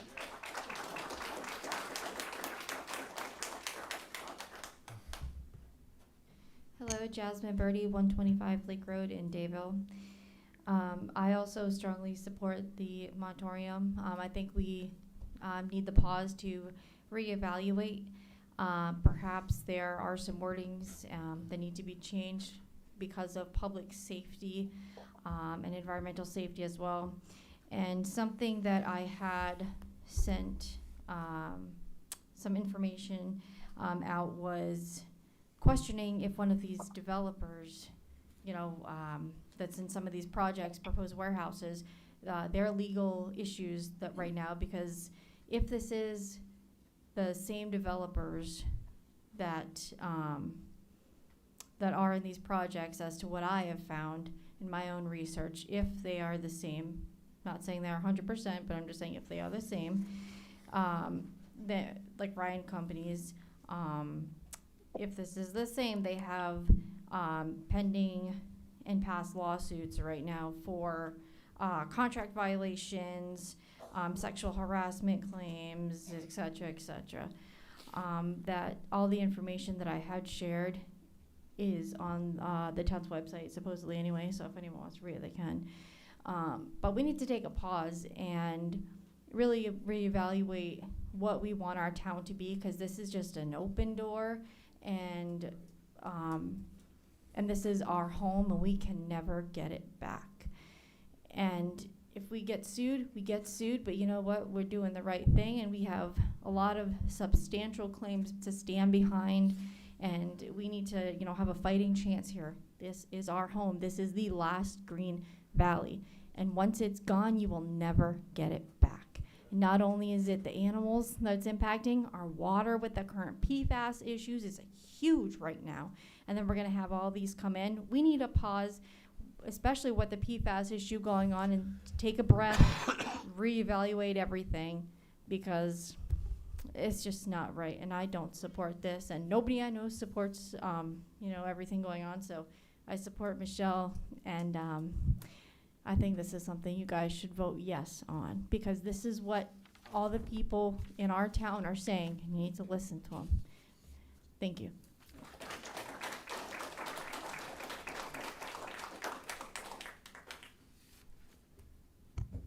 Hi, Russ Goulet, 45 Quinns Hill Road, Dayville. John, I can't call you your last name because I can't pronounce it, but what seemed perturbing is when you read, I don't know what the name of that document was that you read to everyone, about the difficulties or what you're sworn to on making moratorium changes or having moratoriums come to light. I'm just thinking, what was that thing called, and how long ago was that written? And I'm thinking that when this moratorium, when this zoning change was made, was it 10 years ago, I think the language started to change? Things were not like they are today at all. I mean, Amazon was around, right? Walmart didn't have online. I mean, the whole e-commerce thing was just flying. That's maybe 20 years now. I spent 27 years as an infrastructure systems admin, and I worked in data centers for all this time. These massive, I worked for a global enterprise. And I know data centers have been tossed around too. And distribution centers and warehouses are this compared to what's coming in the new wave. I mean, it's already a big thing. I mean, the entire country is fighting and pushing back towns like this, being bullied into approving such places, because where else can they go? They need such large parcels of land, and they can get it on the cheap because it's rural areas, right? Of course, they're gonna mess everything up for those people who live there. So they're pushing back, and they're winning. I would love to see this town win in that regard. I know that as far as playing nice and playing by the rules were changed however many years ago. I'm only been in the town, my wife retired here 6 years now. So I don't know, it happened before we got here, but we came here because of what it is. Beautiful rural area, quiet. You drive down 395, you see that sign, entering the last green valley, I hate to see it change to entering the last green valley. It's no longer. It was the last green valley. Because the way it's going to go, as I see it from my background in IT, is these data centers are being pressed. They are dying for this. It's the new wave. It's big. AI driving it. And if these two places are allowed, you're just putting a flag up, like, hey, come here. This place is easier, pushover over here, and they got a lot of what we need. And if we can't change a law or the rules to what says we can and cannot do about previously written laws or regulations, come on. This country changes laws all the time. We got a constitution with how many amendments, right? So you can go on and on. I mean, we never stay. Things change. Environments change, business environments. AI is coming. Who heard of AI 6 years ago? Or when you first, or even, mega distribution centers 10 years ago. So I really think that when I'll agree with what Michelle said earlier, in that I don't believe that when you made the text changes to this, you realize the impact, because you can't tell the future. You didn't know that there was going to be mega distribution centers coming. And I'm telling you, data centers, they're probably already knocking your door. Who knows? But I think that moratorium, and whatever document it was that you read about, well, we can't change the moratorium, we can't allow a moratorium because this, that, and the other thing. We need studies that have been done, and they have to be presented. I think that has to change. This is happening faster than these studies can be done, you know? So I'm hoping that you're gonna at least allow the moratorium, and I hope at the end of the day, we don't have either one of these things here. So thank you for considering that and taking that into consideration. And God help us if the language allows and you can't stop data centers coming. Because you think distribution center is going to ruin your water and your power? Watch out. And one last comment about the financial aspect of why would we even consider doing this in a town like this? Well, maybe it's tax. You know, maybe they're going to give us a couple $1 million of tax every year, right? But there's probably abatements going on, so they're not even giving you what they probably should. But I think the altruistic thinking of that would be, oh, we're going to get $2 million every year from Amazon. That's going to reduce our tax, right? Because we'll now have $2 million come from elsewhere, and we can give everybody else a break. That's not going to happen. That is not going to happen. What's going to happen is you'll have $2 million more dollars, right? But everyone's property is going to depreciate severely everywhere around, especially if there's multiple. If both of these things happen, everyone's property's value is going to go down. So how do you do taxes on the residents, right? You do it on X% of market value. Market value is going to go down for everybody. So now you got, oh, we should be paying less tax, right? Because our properties are going to be worth less. No, you're going to change the milling rate so that you end up with the same amount of money on less assessment. Anyway, I'm obviously angry about all this, and it goes against everything about why we moved here and hope to live and die here. Now I feel like we're fighting like hell about it. Anyway, thank you for listening.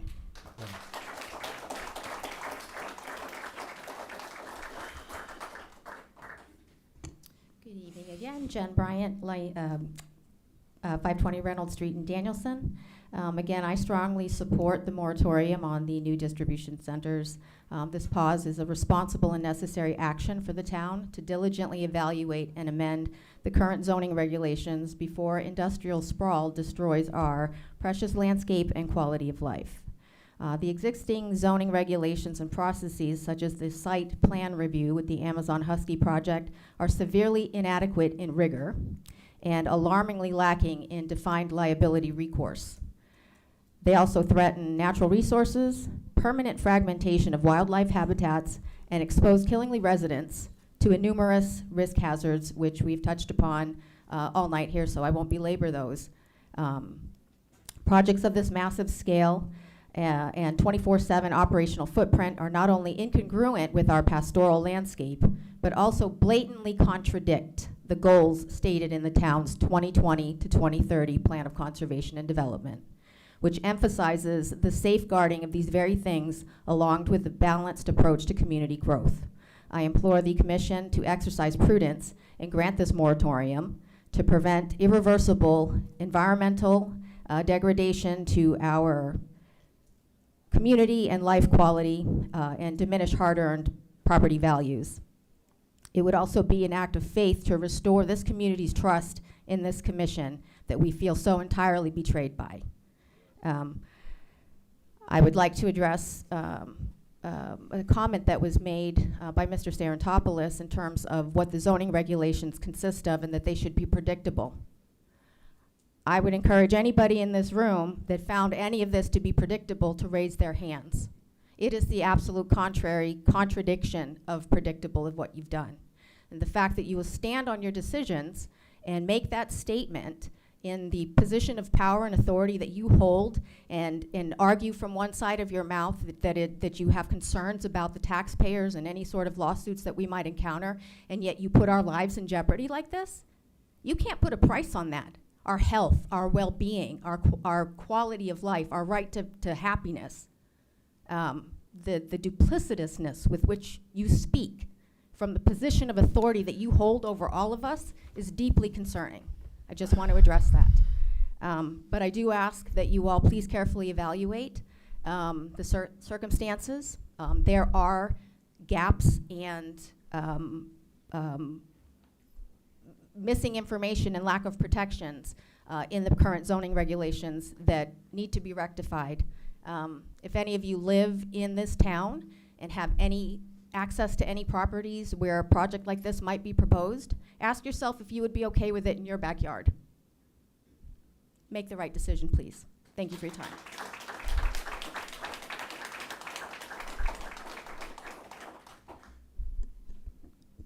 Ian McDonald, 548 Valley Road.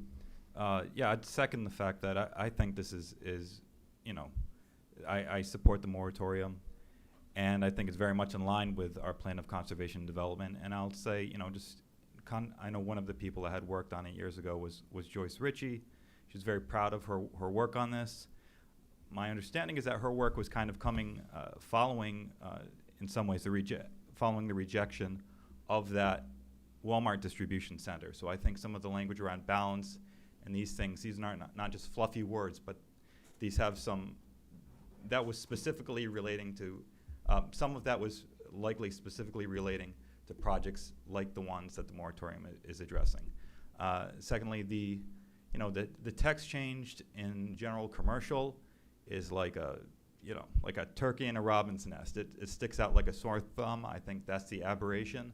And I think this is very welcome as to kind of at least study whether we should be rectifying that.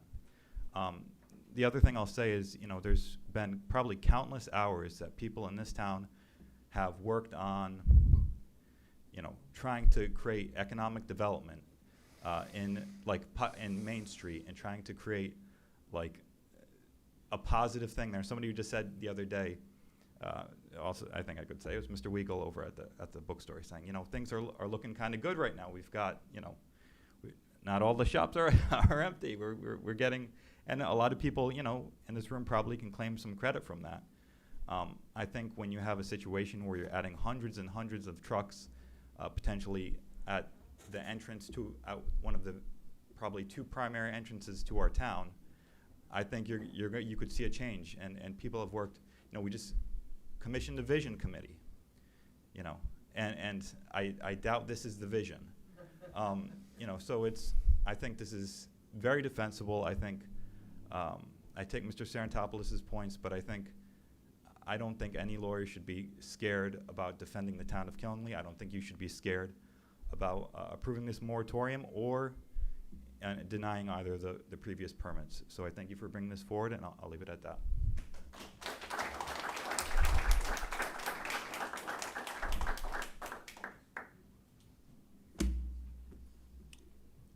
Good evening. My name is Ryan Canoyer, and I'm a Thompson resident. In full disclosure, I am on planning and zoning in my town.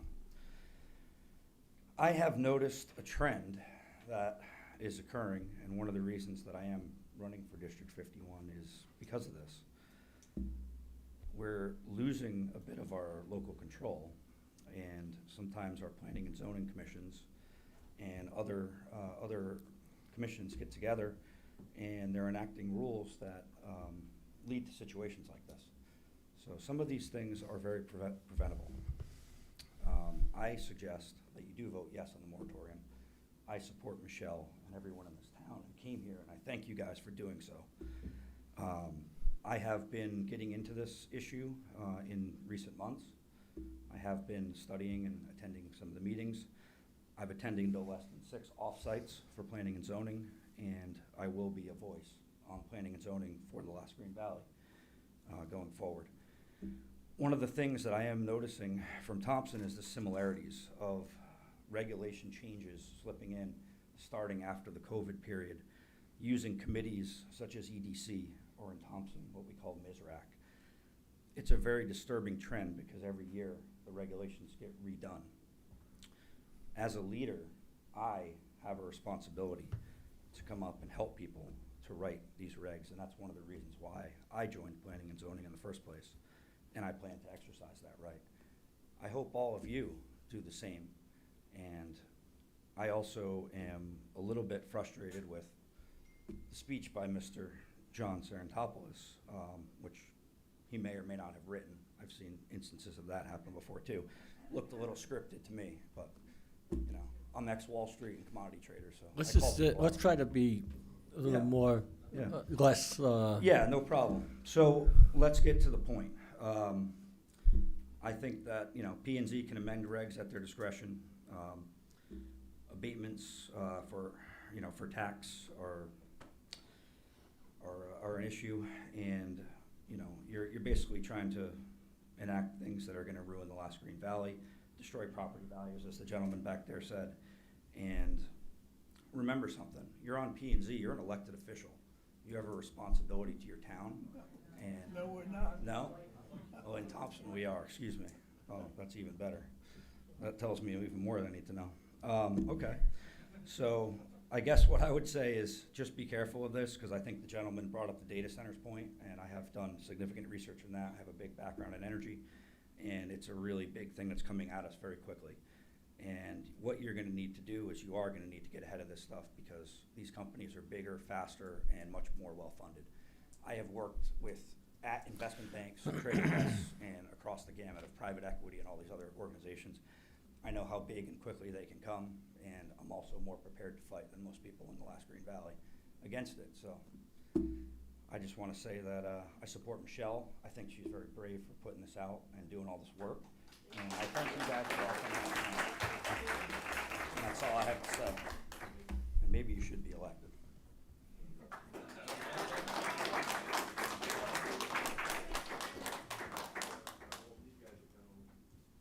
All right, I know that it's already 9, so I'm going to make this kind of quick. My name is Tyler Lappin. I live at 12 Hickory Lane in Plainville. That's Plainville, not Plainfield. I drove over an hour and 20 minutes to come here tonight just to pile on with what everybody else is saying and say that you should totally yes for the moratorium. And obviously, I don't think anyone would want this data center or future data center to be here. Nobody wants an Amazon distribution warehouse that's 1.3 million square feet in this town. I come here all the time. It's a very beautiful place. That's it.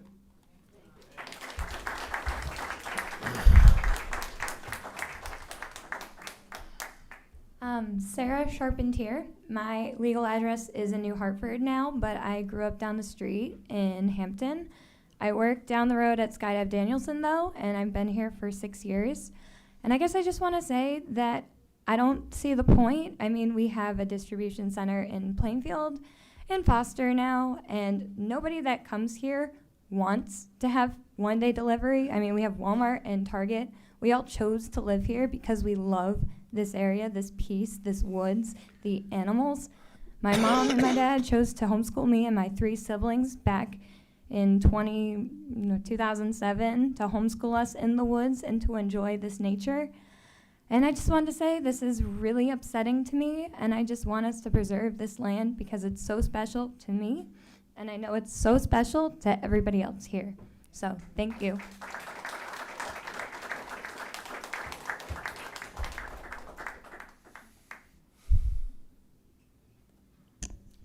Russ Daniels, 27 Sales Ave, Dayville. I just wanted to say that I'm moratorium 100% for it. I only wish it could be more like 3 years instead. I'd like to see a cap on square footage, commercial buildings, 100,000 square feet maybe. All my life I played, well, when I was younger I played sports. And I always had 100% confidence in my teammates, and they had 100% confidence in me. And I wish I could say the same for this commission, because I detect weakness among several of these members who don't have the backbone to stand up to Amazon. I would say easily 95% of this town opposes this horrible project, vehemently opposes it. You need to grow some backbone and work for the people. Excuse me, sir. That's And if you enough. don't, That's enough. leave. We haven't even voted on anything yet. We've been listening for months. Please leave.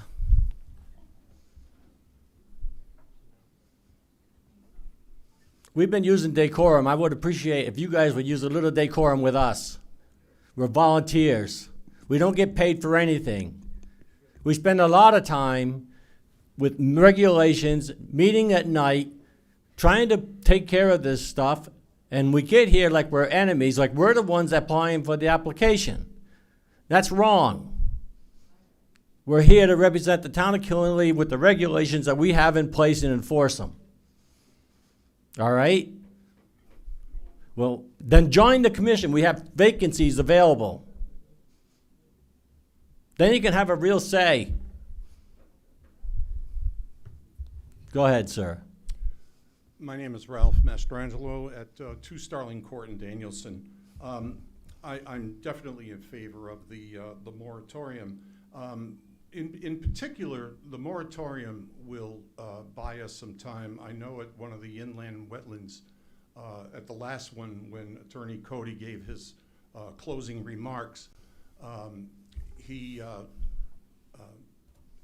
spoke about the 5 months that, from when the proposal is submitted till a decision is rendered, that there is a period of 5 months. And he spoke about that we had reached this 5-month point, and why should we go beyond that? And I don't see the 5 months as a one-size-fits-all for any application that's submitted. If you have a 100,000 square foot project, 5 months. If you have a 500,000 square foot project submitted, 5 months. This is 1.3 million square feet. I don't think 5 months is sufficient to go through every question, every issue that's come up, and we've poked holes in a lot of what they were saying. There might have been inadvertent oversights, there might have been mistakes that they said. Some of the things that were clarified, was it 0.2 of a mile? Was it 4 miles? I mean, that's not off by a little bit, that's pretty substantial. So I think the moratorium will buy us the time. There have been several questions that have been submitted by members of the public who have come up to these podiums, and I haven't heard answers to those. Many, many questions. One in particular I raised, and I said, okay, let's say that this septic system that they want to put in their jellyfish filters fail, and it contaminates the wells. Who's going to pay for that? Is the homeowner going to pay for that? Is Amazon going to be in the hook for that? That question was never answered. Those are crucial issues.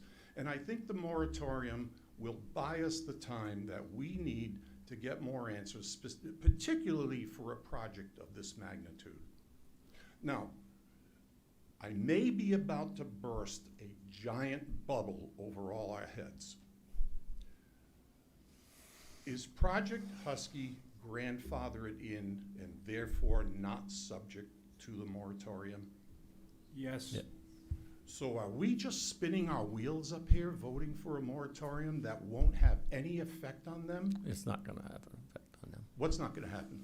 Then it doesn't affect it because it's grandfathered. It's already an application that's in place prior to any more moratorium. If we put a moratorium in right now, the applicants that are in place would be both 90 and Husky. So it would be all any this- future. It would only affect the future. So all this opposition that you're hearing about Project Husky, all our words are for naught.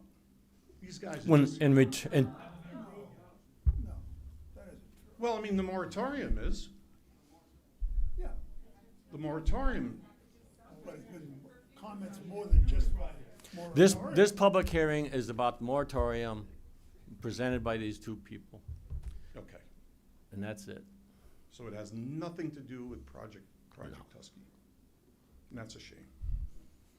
All right, thank you.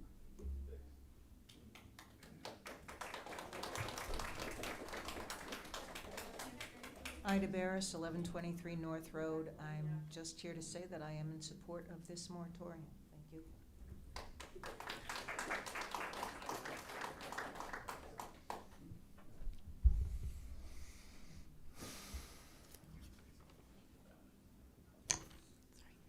Jennifer Poitras, 80 Elmwood Lane, Danielson. I support the moratorium. Thank you.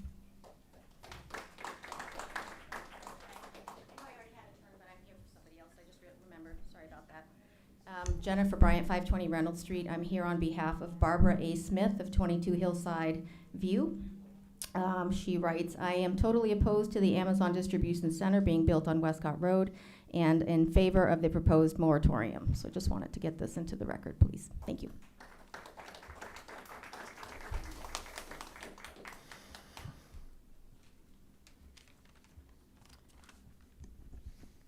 Susan LeGros, 106 Chestnut Hill Road. I strongly support the proposed warehouse and distribution center moratorium. Can you hear me okay? Okay. I'm not too loud. The reason I support is straightforward. The commission is considering a moratorium because there is concern that current zoning regulations may not adequately address the scale and impact of modern warehouse development. If that concern exists, then taking the time to evaluate the regulations is not anti-business, it is responsible planning. The projects currently before the town demonstrate why this review is necessary. Warehouses are not the same as they were 20 or 30 years ago. They are bigger, generate more truck traffic, operate around the clock, and can have impacts far beyond the property lines. I would ask the commission, how was the proposed 100,000 square foot threshold selected? Should future regulations address building size, truck trafficking, light, noise, and cumulative impacts more directly? Should other emerging large-scale industrial uses such as data centers also be considered while the town is reviewing its regulations? If the town believes additional study is needed, why rush to approve projects before the study is completed? The purpose of zoning is not simply to react to the development proposals, it is to guide development in a way that reflects the community's long-term vision. A temporary moratorium gives Killingly the opportunity to do exactly that. Thank you for your consideration.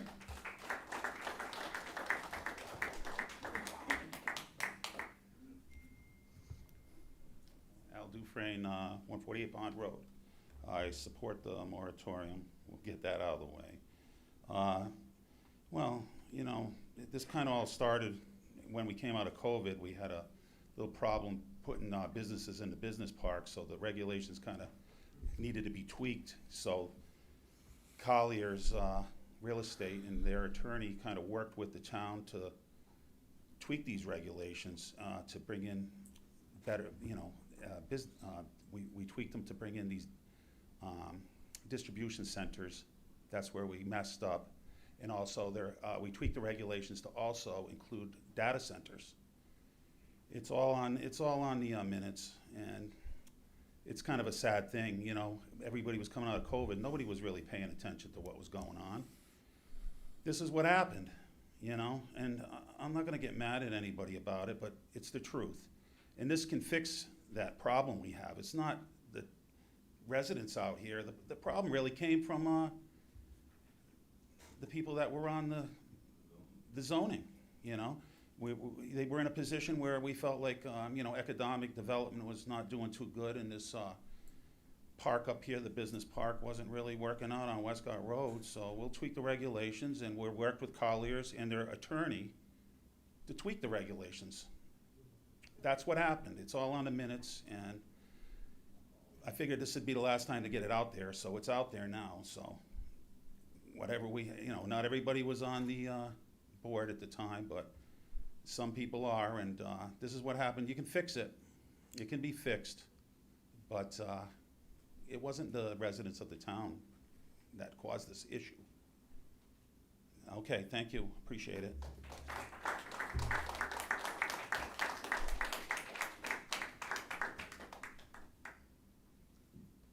Ed Grandelsky, Upper Maple Street. I support the moratorium on the distribution centers. I think that would give some time to reevaluate what the regulations really say. If there was an error that was made prior, that can be fixed. At least this is an attempt to try to look at the regulations again.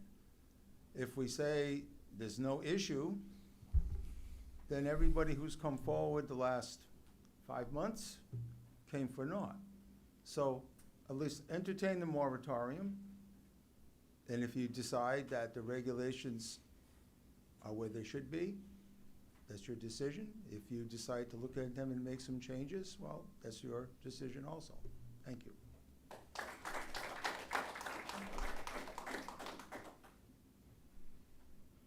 Beth Beth Chartier, 1445 North Road. I support the moratorium. Just got a text from Lori and Joe Zornato, 32 Foster Street. They also support the moratorium. Thank you, and thank you to all my community members here. And show of hands, how many people here support the moratorium? Thank you. Anybody else?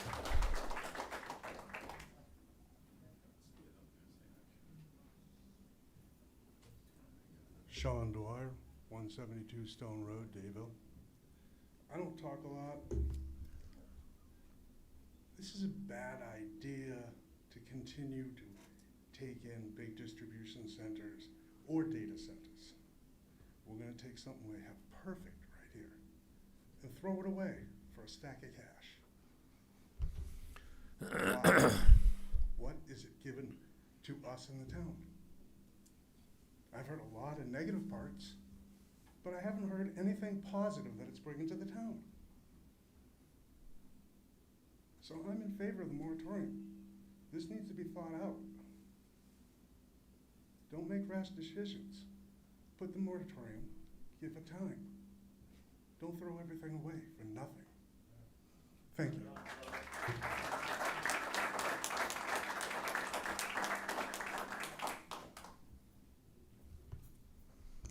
Carol Cooper Riley, 100 Cook Hill Road, South Killenly. I am in favor of the moratorium. I listen to everyone, and I've lived here most of my life, and I think that times change, and we need to change with them and listen to our people. I sure as heck don't want a distribution center in my backyard, and that's where it would be. Thank you.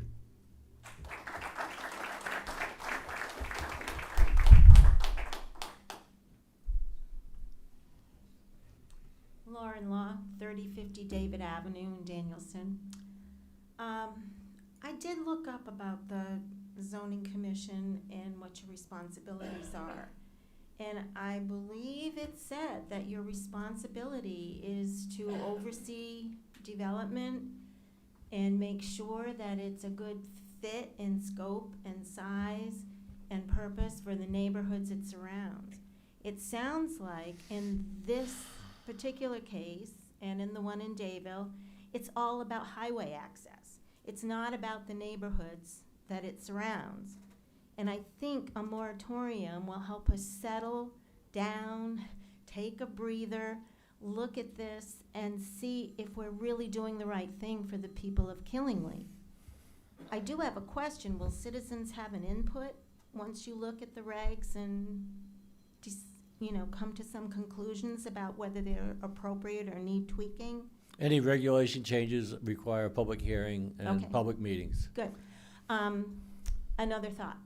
Usually when people begin something new, they take their time. They put their toe in the water. They test the temperature. They wade in slowly. All of a sudden, it seems, we've got the Dayville business. We've got the Westcott Road business, which is in my backyard.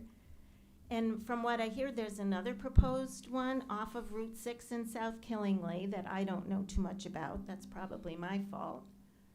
I'm really concerned that we're not testing the waters. We're not analyzing what's going on. We're jumping off the deep end.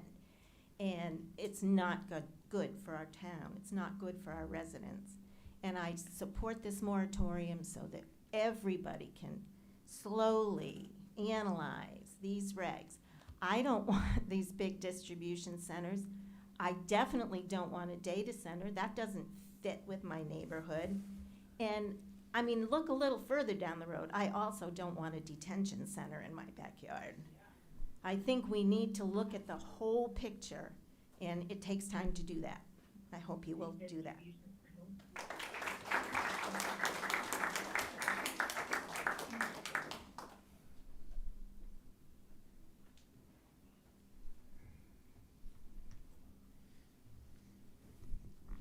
Ulatique Barclay, 26 Dark Lantern Hill Road.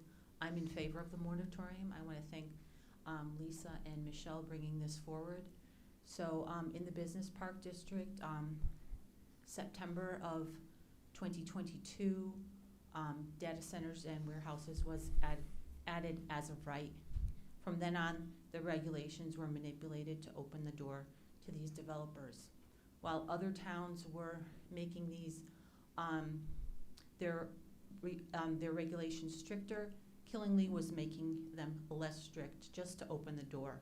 I believe in Windsor, they changed their regulations to, if you have a warehouse or a distribution center in a residential area, the setbacks need to be 400 to 500 feet.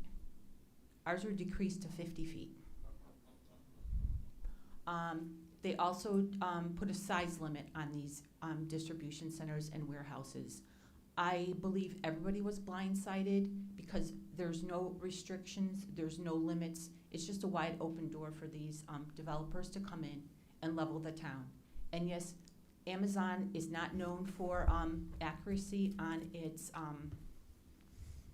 truck traffic. The proposed distribution center for Costco is the same size, and their truck traffic is predicted to be, or said to be, 1,400 truck trips a day, while Amazon said their conservative estimate, yes, conservative. So I believe we do need this moratorium to go and look back and put limits and see, yes, what is happening in Killingly. And just for the people, as a reminder, you are at the top of the chain of command.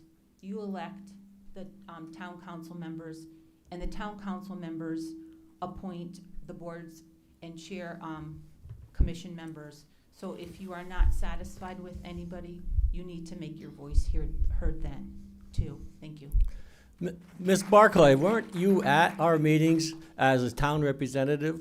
You were at, I think that our regulations took about a year, over a year and a half. And I believe you were at the majority of the meetings. So Yes. you had a chance and opportunity to I- sit there I and was participate, also- but I yet was- you criticize us as if you didn't participate. So No. you sat back and let us do this dangerous I stuff. was blindsided. Is that right? I was blindsided by what happened. I'm not criticizing. I said I It think sure sounds like everybody- it to me. No, I said I think everybody was blindsided by it. I was also blindsided. Thank you for your time. Thank you.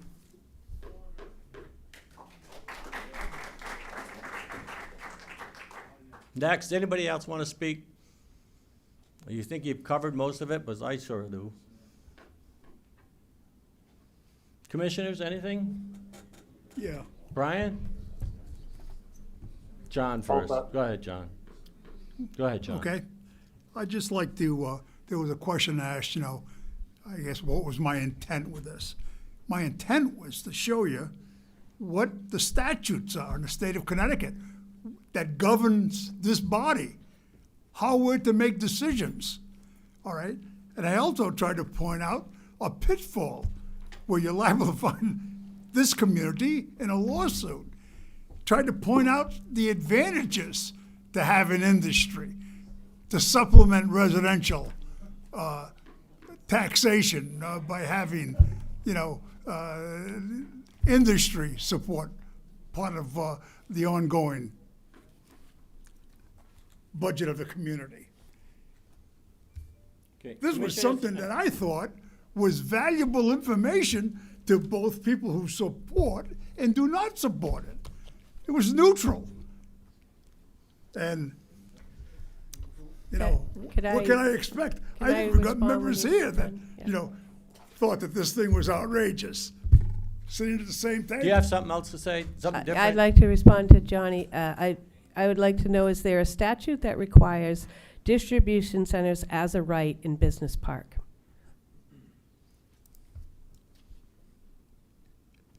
Yeah, distribution centers are a part of industrial parks. Industrial. Is there a statute that requires distribution centers as a right in Business Park? I don't believe it excludes them. Right. All right? Thank you. And that's what this is trying to warn you. Don't try to exclude them, because that's going to be, extreme. And it's going to set you up for a challenge. And everybody's talking about how they've got more money than we do. Yes, they do. And they'll think nothing of taking you to court in order to get what they feel is just. Now, if people find that offensive, I'm sorry. All But right, all right. Try to put the facts out there. Ralph Mastrangelo, 2 Sterling Court, Danielson. Mr. Serentopoulos, what I find offensive is that the way that was presented, it makes it sound like we are completely helpless. We are. That a corporation the size of Amazon, a developer like the Ryan Companies, a law firm like Robinson and Cole, of which Mr. Cody is a member, can come in here and dictate the terms. And we have no say. We are helpless. The way you read that, it makes us sound like all we need to do is just roll over on our backs and say, please rub my tummy. I'll add just one thing, right? All right. Somewhere All right. in zoning, just let me say that. Somewhere in all of this zoning stuff that has been created, zoning wasn't always around. This is a recent creation, I guess, in time. Everyone gives up a little for the majority of the whole. That's in there somewhere. And that's what, that's why you've got planning and zoning, because nobody wants anything in their backyard. But that's what zoning is all about. All right, John, thank you. What's best for the majority? I'm sorry. I'm trying. Brian, do you have something to say? Also. Anything from the commission members? Staff? Michelle or Oh, I'm Lisa? good, thank you, thank you. I just want to say that I'm a sitting member of the Killingly Conservation Commission, and it seems that we're the only commission that has not agreed to the Husky project, and we're not being recognized for being against it. That's all I have to say. All right. Then I have a motion to close the public hearing. Make a motion to close the public hearing. Have a second? I'll second. Any discussion? All in favor say aye. Aye. Opposed or abstentions? None. Public hearing's closed.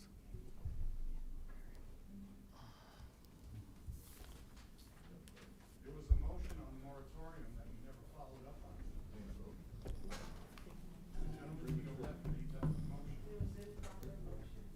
Subdivision application number 261372, CJJ Adventures LLC, applicant landowner 647 Putnam Pike, JS map 17, lot 1, 31 acres, RD zone, proposed 3-lot subdivision, public hearing needs to be continued next PZ&Z meeting. We need a motion for that. Yes, you do. They have a motion to continue this public hearing for subdivision 261372. Make a motion to continue the subdivision application 26-1372 to July 20th of 2026. Second. Any further discussion? All in favor, say aye. Aye. Opposed or abstentions? None. Okay, unfinished business. Where do we go address the moratorium, because the schedule's messed up here? Well, the special permit application 261368 has already been continued to July 20th, 2026. So the next item on the list is the moratorium. Okay. So don't we need to continue that, 261388, 68? You already did. We did? Mhm. Oh, I don't remember that, okay. You can, it's unfinished business, so you've already closed the public hearing, so if you want to entertain a motion for the.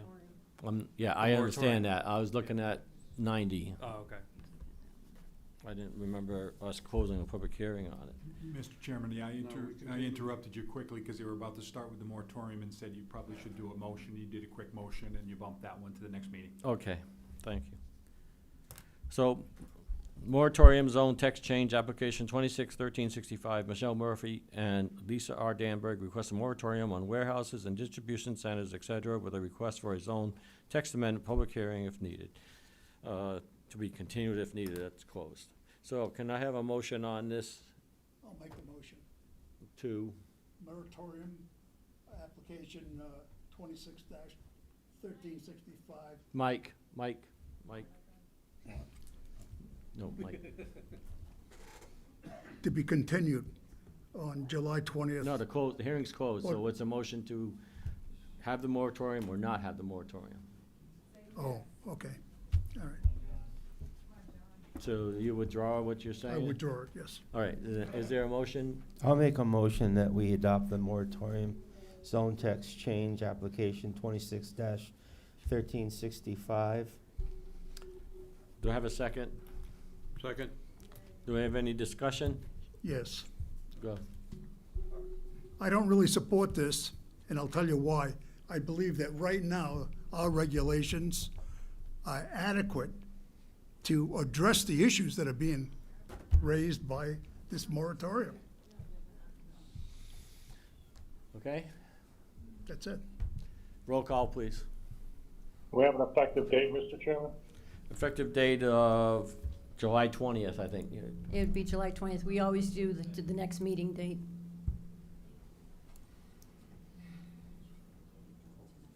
Is there any time to have it any quicker?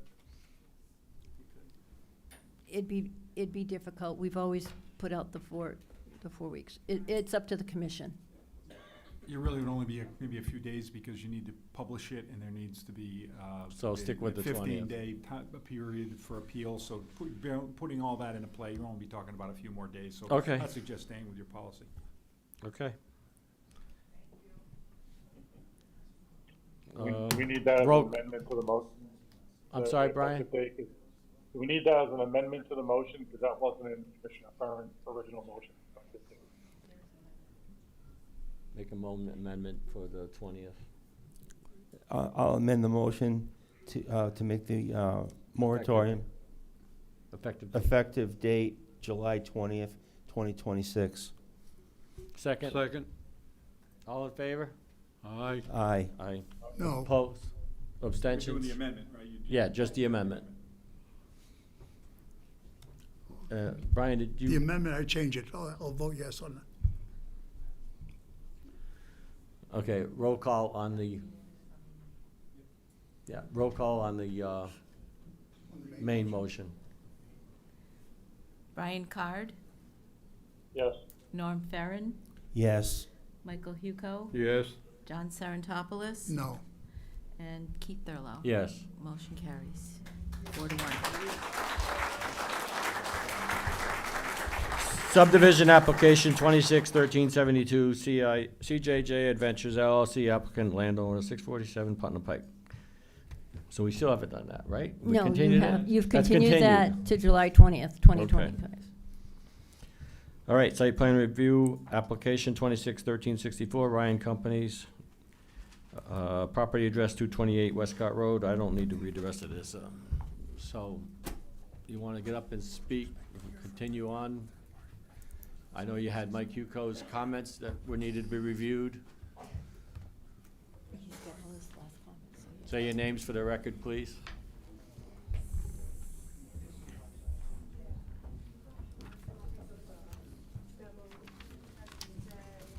Oh, they've already got ones.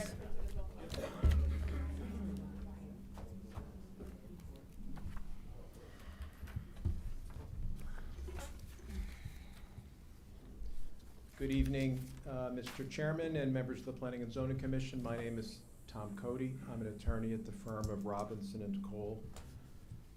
Our office is located in Hartford, and I am here on behalf of the applicant, Ryan Companies US Incorporated. So what I thought I would do first, as we pull up a PowerPoint, we do have a few slides to sort of guide us through our discussion this evening. I thought I would just bring you up to date quickly on what's happened over the past month. At the May 18th meeting, your last meeting, we informed the commission that we had just received a copy of your independent third-party reviewer, Ty and Bond's letter. And that was responding to our response to their initial comments And at the time, we noted that virtually all of the remaining comments related to the addition of notes and details to the plan set, and that we would be submitting revised plan sheets to incorporate all of those comments.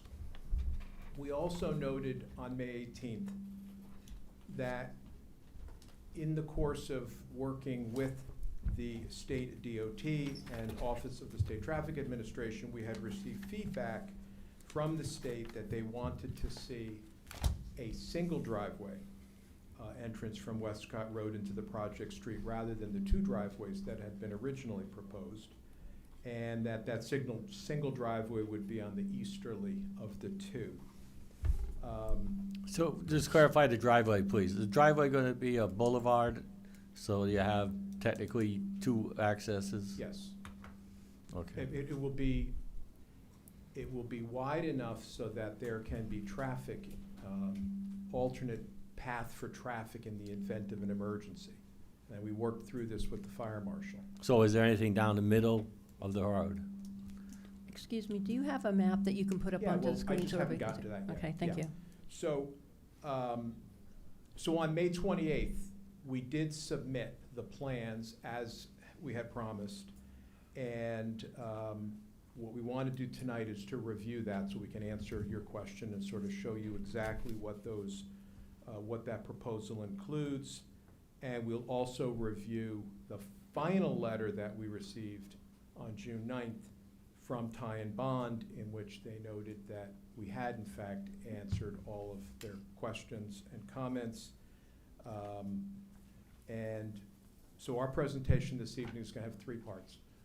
First, Mark Vertucci with Fuss and O'Neill will discuss traffic. We have Tim Underko, who is with us remotely. He's going to discuss site plan revisions. And Mark will also provide a status update on the state's review of the state traffic certificate. And then we'll get into responding to questions that Commissioner Huco had asked us to address, and any other questions that have been asked of us, including a couple that were made tonight. And at that point, we'll pause and answer any further questions that you have. So I think I'd like Tim Onderko, if you would please, to start us off. And also Abby Fettis with Langen Engineering is also with us this evening at the table and also available to answer questions. Sure. Good evening, Tom. Tim Underko, professional engineer with Langen. Is the presentation being shared?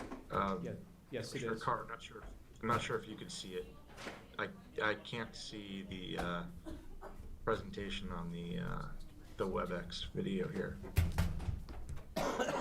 It's being pulled up. Sure. Okay. Oh, thanks. Dial one. Where am I gonna for? And he's not here, so.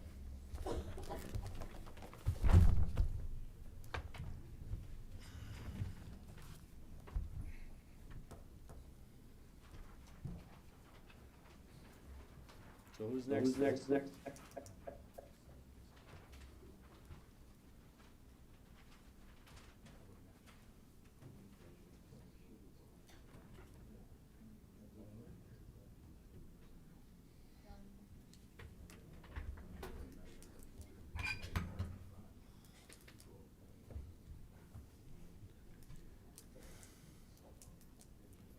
Should be aware that we got till the 10 o'clock unless we extend. We're just trying to make sure that the I'm plan just is up saying. on the live feed, that's all. And if you can tell, I'm not in the mood to extend.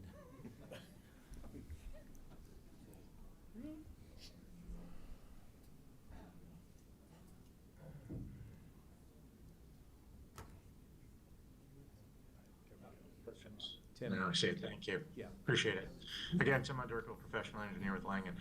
When we were with you last month, we had put up a few slides of the overall site plan. Tim, excuse me, Tim, you Yeah, gotta speak sure. up you're not coming through that loudly. Okay, let me see.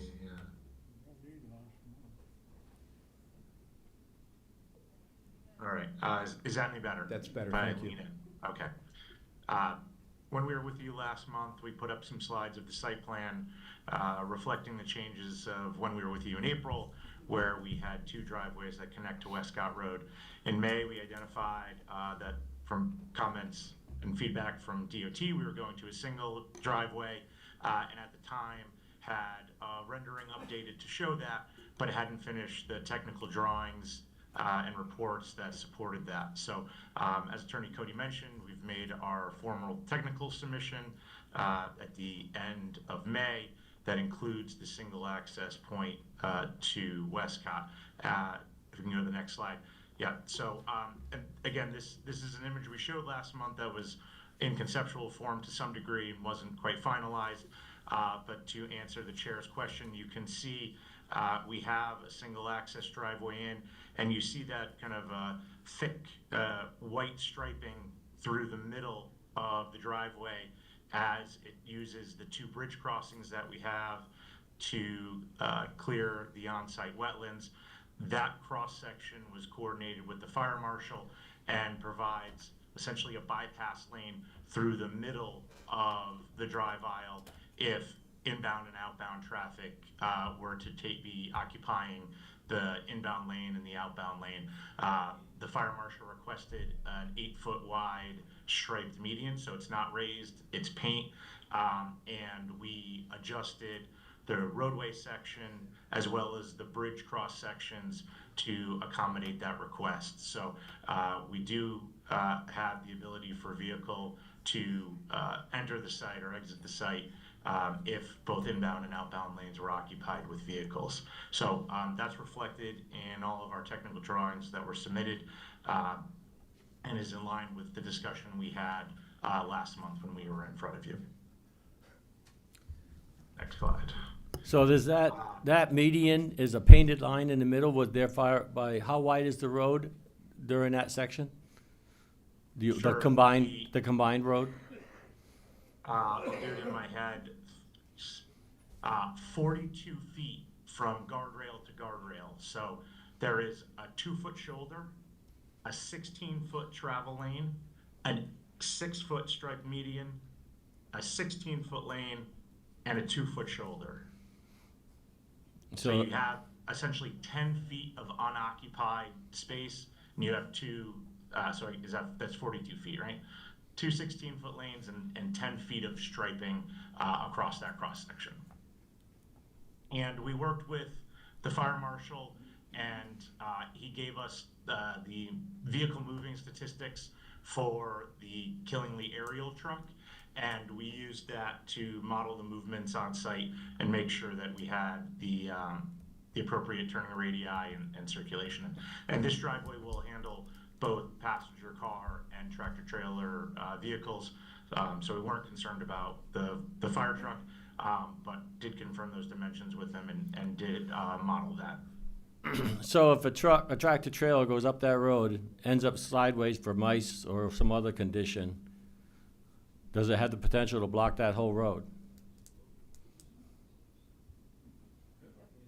I mean, if that's the case, then it doesn't provide, the painted line does not provide what some kind of a barrier, fixed barrier would, to stop that from happening. Sure. And that way if that's not the case, then does it really provide two ways of access, 2 means of access without that? Well, I mean, would it be technically considered a boulevard if it doesn't have a median, is my point. Yeah, I think the preference was for it to be striped, to not have to have a vehicle if an emergency vehicle was using it, but we could certainly have that conversation with them and see if the preference would be for the scenario you described, if he would prefer that the striped median was actually, call it mountable curb or some elevated surface. From an engineering standpoint, I wouldn't be opposed to it. The striping gives the most flexibility for vehicle movement, but we could certainly look at that if that was a concern. Well, I mean, technically, well, you tell me, technically is a boulevard separated by a median, by a fixed median, so that you can't access the other lane from the 2 lanes don't, one interference from one lane isn't gonna override into the other lane? causing it to be blocked. I mean, the whole idea to me of a boulevard is to have two ways of access, and if the potential exists for one lane to potentially cause the whole road to be blocked, then it defeats the purpose of it being a boulevard, or to act as a boulevard. Okay. I mean, you're the engineer, you tell me, but Yeah, we were working with the fire marshal to make sure he was comfortable for emergency vehicle access and his ability to service the site, and this was discussion, but if you think that we should revisit that, again, more than happy to do that. I think you have the width here to allow emergency vehicle access if needed during, an emergency, but I think your point about possible raised median to prevent someone from, say, going sideways and taking both lanes is a valid one, and we can have that conversation with them. okay, thank you. So the next thing that we spoke about quite a bit last month, and I believe also in April, was the building height. We had submitted our application with a maximum building height of 53 feet and provided additional setbacks to what we believed was in accordance with the regulations, where the building exceeds 50 feet. For every additional foot of height, you provide additional setback. We worked with the architect to lower the overall building height or maximum building height to 50 feet. So we would not be looking for any alteration to setbacks. And they were able to make that modification by adjusting the section of building parapet in the red box shown on the top. So the top section here was the building elevation of the north and south side. That area where the parapet stepped up was the area of the building that raised us from 50 to 53 feet. We worked with the architect. They were able to adjust that parapet and take it down to 50 feet. So we are no longer requesting a building that is 53 feet tall. We're requesting a building that is 50 feet tall. And the next slide, I believe, shows our zoning chart. We updated and amended this zoning chart to reflect those changes to the building height and to the required setbacks. And that is included in the technical drawings that we submitted at the end of May.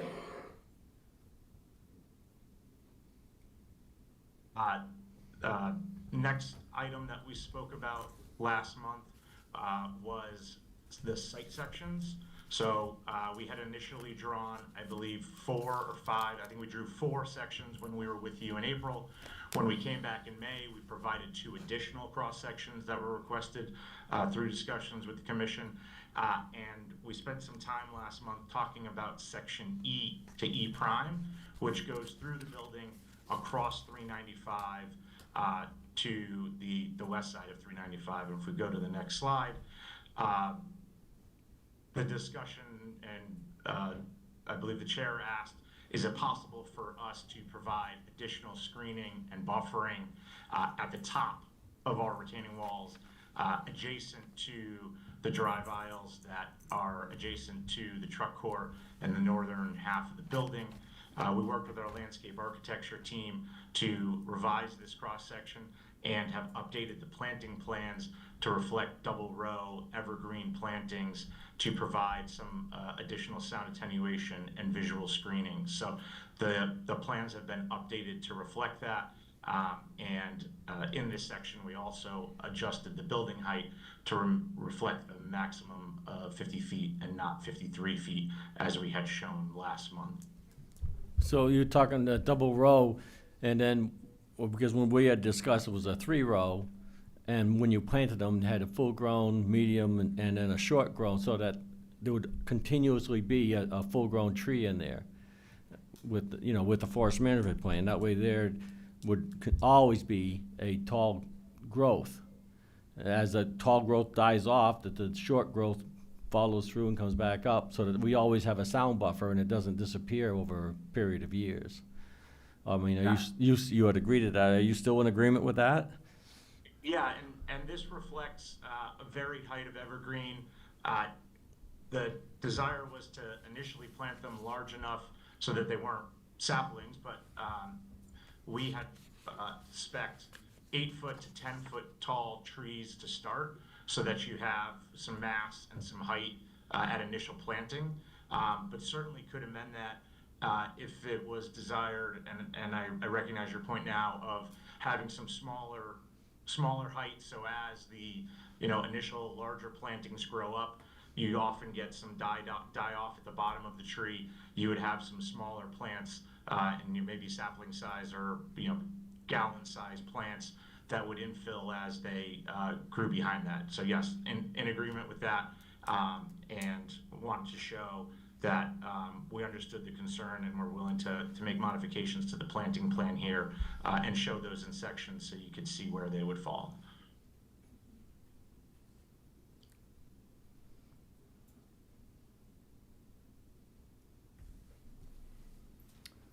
All right, good evening. I'm Mark Vertucci again, a senior transportation engineer at Fuss & O'Neill. We're located at 1 Financial Plaza in Hartford. I'm a registered professional engineer in Connecticut and a professional traffic operations engineer as well. Just wanted to go over a couple of minor revisions we made to the off-site improvement plan that was presented at the prior 2 meetings. This plan here, again, this is under the 395 interchange on Westcott Road. So we have the left turn lanes as we've been showing from Westcott westbound onto Gauthier and eastbound onto the northbound 395 on-ramp. Modified traffic signal at the Gauthier 395 southbound intersection and a new traffic signal at Knox and the 395 northbound on-ramp. The one change we did make is we were showing on the prior plan some striped islands on Westcott and on the Gauthier approach that would have been traversable by a tractor trailer. However, during the OSTA review process, they recommended those be removed, so we have done that. That was also one of Commissioner Huco's questions at the last meeting. So those islands are no longer there. Trucks, we've run the auto turn. Semi-trailers can negotiate left and right turns at that intersection as well as at the Knox 395 on-ramp intersection. Moving over to the next slide, as we head east on Westcott, again we have the, as I presented at the last meeting, an eastbound left turn lane proposed into the site. Single site access driveway now proposed opposite Reynolds and Hillside View. We are proposing this to be a signalized intersection. The one change we made here since the last meeting, we had been showing Stearns tying in at a new curb cut in between the chamber driveways and the site driveway. On this plan, through conversations with your town engineer as well as your peer reviewer, Ty and Bond, we've just elected to keep the existing Stearns alignment. This consolidates all the access points at one intersection. We're proposing to make that one way away from the intersection, so it would not require an additional phase to the traffic signal. Again, this volume on Stearns is going to be extremely low, if not near zero, given all those parcels on the north side of Stearns will be merged into the project site. So there will be no future access from those parcels to Stearns. The only thing Stearns really will access is the rear driveways to the chamber. So that would be one way westbound, and then Baker Street would be one way outbound onto Westcott.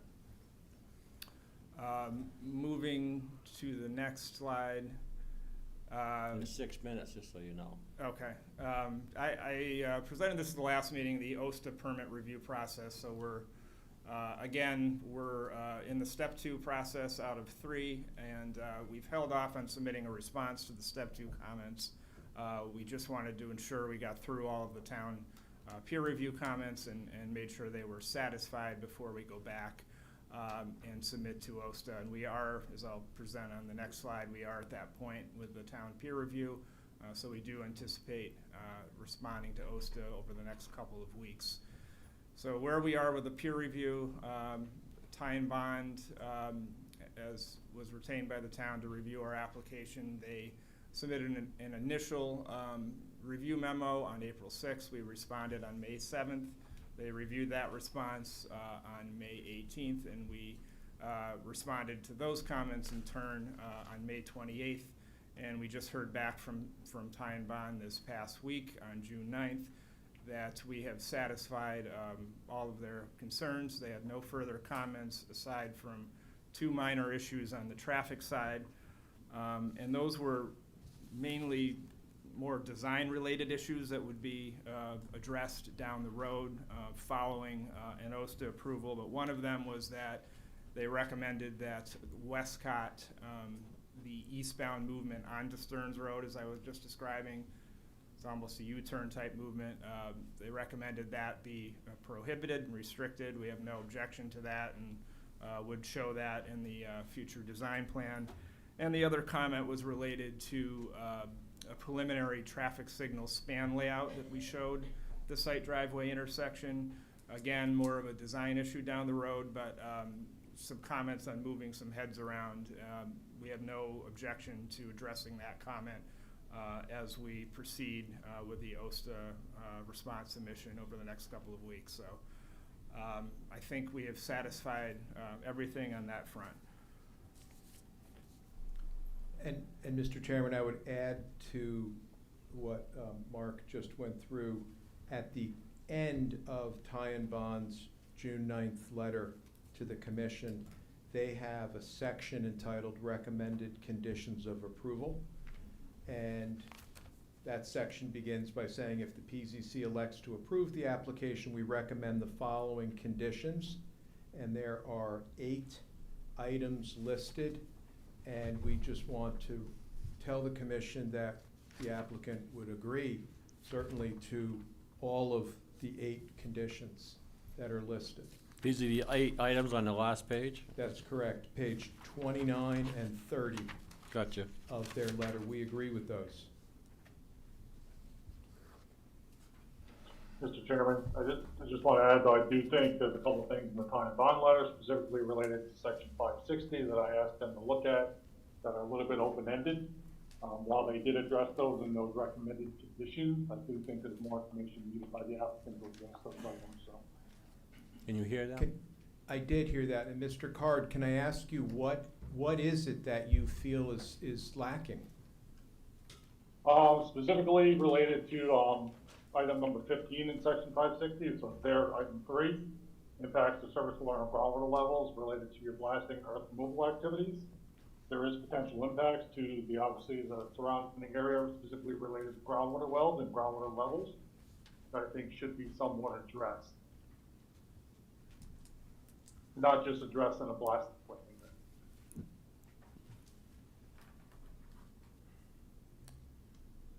And that was item question 15?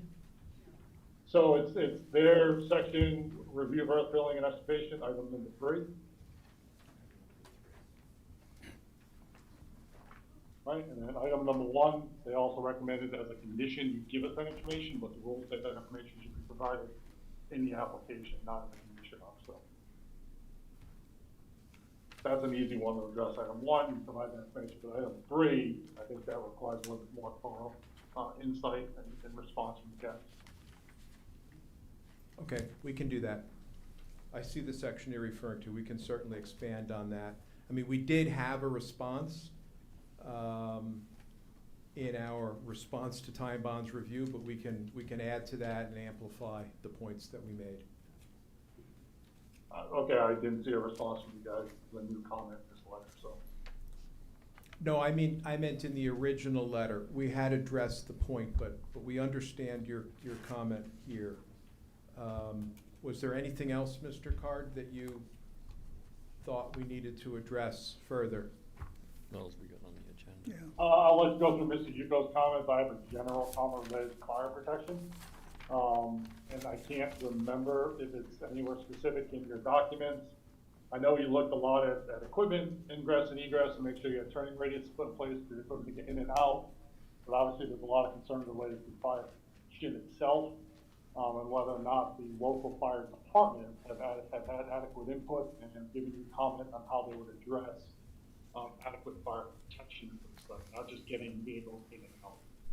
So if you can remind me or point to that again somewhere, I don't remember how it was addressed. Again, given some of the big, large fires that we've seen pop up across the country, it's just a concern I think we need to make sure that fully addressed. From the fire department's point of view, not the fire marshal's point of view. Yeah, we have done that coordination, but we'll provide you with more information about the communications we've had with the fire department. They've been. You talked to Dable? You talked to the chief of Dable? I personally haven't, but Tim Onderko would know.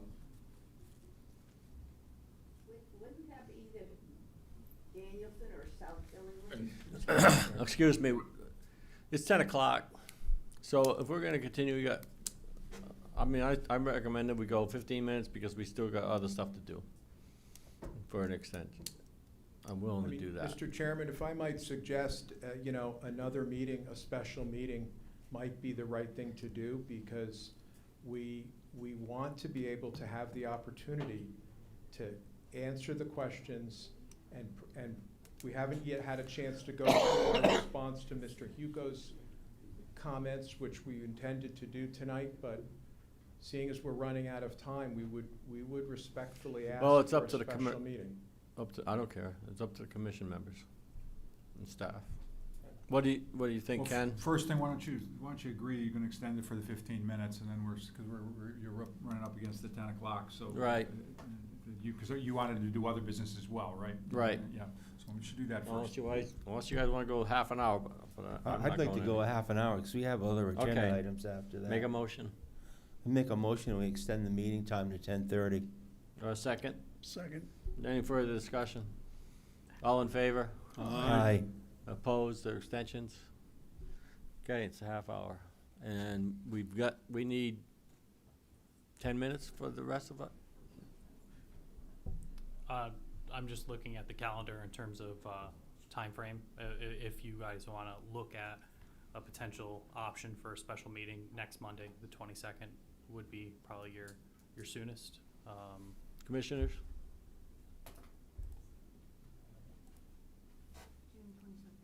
I can tell you I am out of town again for work next week. I'm sorry, you'll be out of town, Brian? I am out of town next Monday through Thursday for work again.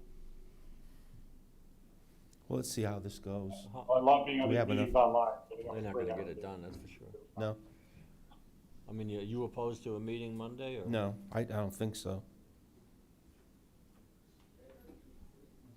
No, that's fine.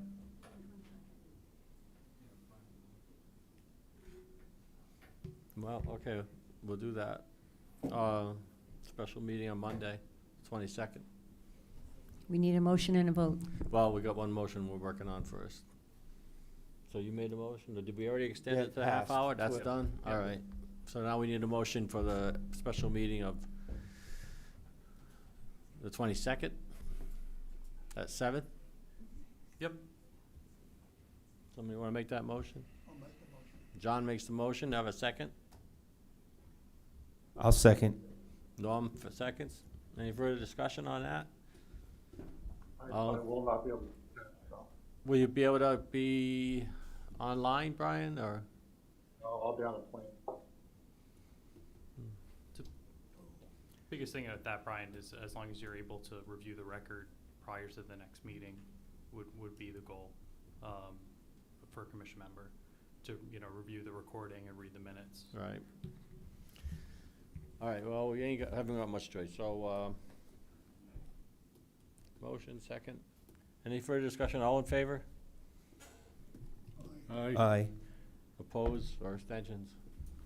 Okay. And Mr. Chair, I can report that you received, as you know, you received 3 petitions for intervention in this matter. Correct, yes. So there's a lot of case law dealing with, there's some technical requirements under 22A-19. So I got the documents today. There are 3 of them. 2 of them seem to be very similar. All three of them have raised similar claims too. I'll review them and I'll have an opinion back to the commission by your special meeting as to whether or not the applications qualify for intervention status. Okay. Okay, sir, continue on if you, Okay, so for 15 minutes, 10 minutes. we have prepared a document which is dated today, and it goes through and responds to Commissioner Hugo's list of questions. And so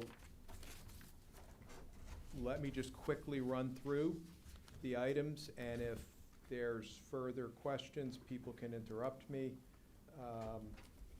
But here's the quick review of the answers to the questions that you posed. I haven't read them all, so I'm not gonna approve, Mike. Sorry. I haven't read, That's I fine. read a couple of them, but, so I'm not gonna say there's more or less. I'm not gonna approve it or agree to anything. That's fine, that's fine, but I just thought we could. Go ahead, just move talk forward, we through. got Yep. time constraints. Our batteries for the robots that need a charge in one room or all over. First off, the facility does not utilize a battery storage room for replacement batteries. When they need to be replaced, drive units are shipped to a separate facility, where at that time they're reprogrammed before returning to the facility. And the chargers themselves for the robotic drives are spread out throughout the facility. They're not in contained units. They are open to the area in which they are found within the storage area of the facility. Trailers are unloaded and unloaded using an electric forklift. As the Amazon representatives indicated at the initial meeting, this facility is expected to operate 24/7. Mr. Hugo asked about the guard station and whether that's manned 24 hours with the gates automatically open. So there's a couple of parts to that answer. We do have Amazon has a security team. It is located at the main entrance to the facility. That's manned 24/7. Secondly, the primary guardhouse is also manned 24/7 by 2 associates. There is a secondary guardhouse that's expected to be operational from September through January. That would also be manned 24/7. Now, guardhouse associates are immediately notified of any fire alarm activation. And at the time of notification, they ensure that all delivery trucks clear either the inbound or outbound lanes for fire department access into the secured truck court and to either the fireman command center or the fire pump house. You gotta add in there EMS. Yes, of course. It's Medical. same. It's, the answer well, is you're the just same. saying fire trucks. You might get an ambulance, you might get a rescue truck. Well, it's the same answer, that the guardhouse is manned and they make sure that the access way is cleared to come in, whether it's an ambulance Go ahead. or a fire truck or a police car. Site-related questions. How many floors in the building? We had indicated that the building has 2 floors. The second floor is sometimes referred to as a mezzanine, but it's the same thing, 2 floors. Question about the building height and why 53 feet. As you've heard tonight, the materials in our application have been amended to reduce the building height to 50 feet. And these changes are reflected in the plan submitted to the town on May 28th. Markings on the roads, parking lots for safe and convenient access to all structures, parking spaces, and loading spaces.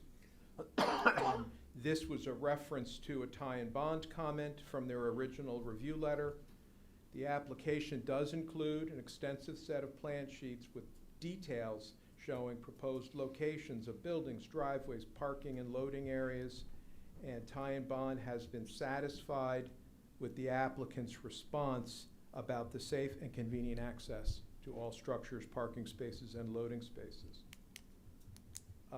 Safe pedestrian movement, employee parking in the middle section. And here, we noted Langen had put in their response memo submitted on May 7th that the proposed site has been designed to provide for safe pedestrian movement. The employee parking lot has been designed specifically with speed bumps, crosswalks with wheel stop protection, and sidewalks with accessible curb ramps as needed.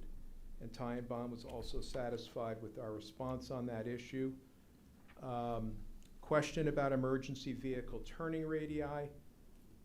Also as noted in the Langen memo, we have designed the site to ensure adequate access for emergency vehicles into and throughout the proposed facility. The Town of Killingly Fire Marshal has provided dimensional information to use for fire truck vehicle movements. These dimensions have been incorporated into the site plan. The truck turning movement figures have been added to the plan set showing the movements for local fire trucks. Ty and Bond was also satisfied with that response. Question about outdoor storage facilities, including dumpsters and a generator. No outdoor storage of equipment or materials is proposed. A generator is proposed in the center of the loading area on the east side of the building.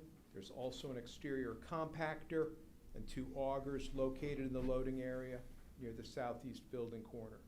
The dimensions are noted on the plans. There are no exterior dumpsters proposed.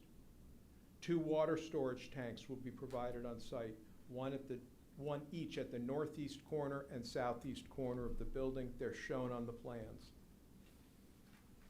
Question about signage, and we have since added additional information to the plan set. The project proposes wall signage and a single monument sign. Those signs are consistent with the signage regulations in your zoning regulations. Of course, the zoning regulations require that a zoning permit be obtained from the zoning enforcement officer prior to the erection of signage, which we would have to do. So there is another step along the way before building signage would be actually installed. Question number 8, any blasting? If yes, will the applicant take responsibility for damage caused by the blasting? And as we noted in our May 7th compliance memorandum, yes, blasting is expected to be conducted during project construction. The areas where the blasting would take place will be limited to the areas where the actual building pad or footprint would be. That's where it's needed. And as we have shown on the plans, that location for the blasting would be at a minimum 1,500 feet from the nearest residential buildings. Now, all site work contractors will be required to follow local, state, and federal requirements. There is guidance from the Connecticut DEP for evaluating potential hydrogeologic impacts associated with blasting and development activities. And the zoning regulations include specific requirements about blasting, including the fact that we do need to meet with the fire marshal and secure his review and approval of the blasting plan prior to actually conducting any blasting. So contractors would be required to adhere to all of that. And in their final letter to the commission, Ty and Bond recommended a condition of approval, which we have already agreed to, and so that answers that question. Truck delivery routes indicated by signage. On-site truck routes will be clearly indicated by a combination of pavement markings and directional signage. On-site wayfinding signage will be installed in accordance with typical tenant standards for a facility like this, providing clear directions on-site for trucks and passenger cars. The width of sidewalks was the next question. And our proposed pedestrian walkways have been designed with a minimum width of 5 feet throughout the site. In the busier pedestrian areas, sort of near the main building entrance, sidewalk widths have been increased to enhance accessibility and improve pedestrian safety. all of the sidewalks have been designed in accordance with ADA standards for accessible design. Reference of the next one to question 25 from the tie and bond letter, original comment letter. This refers to snow storage areas. They have been revised. They were originally revised, and they're shown on the plans. They include mountable curbs as needed, and Tie and Bond was satisfied with the applicant's response to that issue. Question 26 from the Tie and Bond memo related to the parking chart, and we've added the requested information. Question 33 from the Tie and Bond letter referred to directional arrows on the site plans for reference to show directions of vehicular circulation. Those were added to the plans. Traffic analysis. And the question was truck traffic. And the response is that the applicant expects, and we indicated this really at each of the meetings I think we've been with the commission, the applicant expects that the vast majority of truck traffic will utilize I-395. That is consistent with other warehouse distribution centers that rely primarily on interstate highway system access across the country. Additionally, specific to Amazon, the service area to the east is served by another first mile facility located in Johnston, Rhode Island.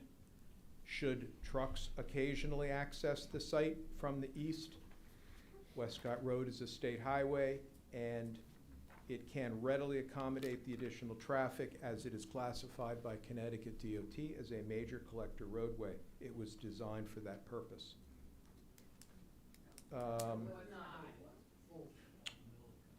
The traffic numbers were questioned, and the question was, what about total round-the-clock 24-hour total of traffic? And the response was that the development as a whole is expected to generate a total of approximately 3,900 trips per day. 90% of those would be passenger vehicles. The majority of this volume increase will be confined to the immediate area of Westcott Road between the intersection of Gauthier, I-395 southbound off-ramp, and the intersection of Stearns, Reynolds, and Hillside. And although the daily average number of vehicle trips on Westcott Road will be increased, the state roadway will still be below its capacity, and with the off-site improvements proposed, able to accommodate the additional traffic without significant impact to traffic operations. As we've said, the Office of the State Traffic Administration is currently reviewing this as part of the applicant's application for a certificate of operation, and they will render a final decision on the applicant's application at some point after the commission decides the site plan. There was a question about the Westcott-Gauthier intersection, and was there a median? It's actually the island, so to speak, was actually painted, not raised, but we removed it entirely anyway.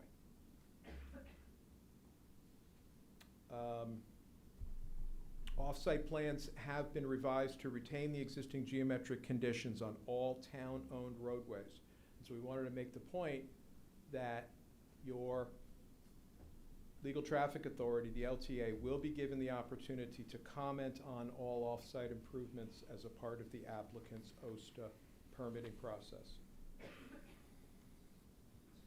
There were questions asked about acoustical modeling. We explained all of the assumptions that went into that. The acoustical model has 7 discrete locations. Okay, excuse me, this is a Yes. question. Yeah. Yes. Mike. Counsel, I'd like you to address something. I'd like you to address what I believe to be a reoccurring incorrect statement that has been presented to us here, and also verified by Tish and Bond, okay? I had concerns about those access roads, and you pointed out to me that you people had the language, and this Tish and Bond conferred, and it was that the claim the Connecticut courts have consistently held that once a case is permitted in a zone, there is a conclusive presumption that the use does not adversely affect the district, and therefore a commission cannot consider traffic, municipal services, property values, or harmony. I believe that that is incorrect, and I'm going to tell you why. We are a planning and zoning commission, okay? The planning commission acts legislatively and creates our zoning laws. And in such, the courts presume that the commission has already considered the general impact of a permitted use. But when the commission is acting administratively, such as reviewing site plans, special permits, special exemptions, modifications, conditions of approval, the commission must evaluate impacts such as traffic, public safety, municipal services, environmental effects, property values, compatibility and harmony of the district. So that, and I questioned this whole report that they filed. All they did was concur with whatever you people put before them. So, Mr. Sarantopoulos. And for you to make a statement like that, that's our responsibility to take a look at what effect that's going to have on those frontage road residents in that area. And quite frankly, the whole downtown area here is going to be affected by that. So how can you explain making a statement saying that that's final? That's beyond what we can involve ourselves in as a administrative body. I have a very clear answer to that question. Go ahead. And I stand by what we wrote.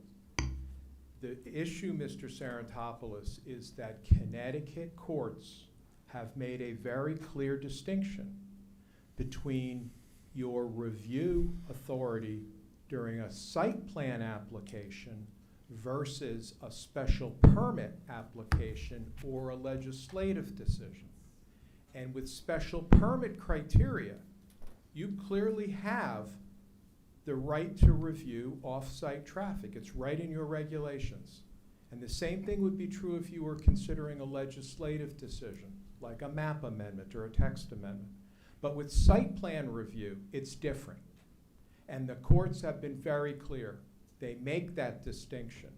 And what we said in that letter is accurate, I believe, respectfully, Mr. Sarantopoulos. It's accurate on the law about the off-site traffic and the scope of a commission's review during site plan applications. That's not how I read it. I believe that that's our responsibility. Okay, I think we'll have to take this up later. We're Well, running out of time. I want our council to take a good look at it. Okay. However, before I move on, I would like to try and get Brian to be able to attend that meeting. So I'd like to see if we can't do the next month, if Brian can meet on the 29th. Brian, can you? I believe I'm available the 29th. So would you have an objection, sir, to the 29th? So No, we're fine. We would be fine with the 29th. So we,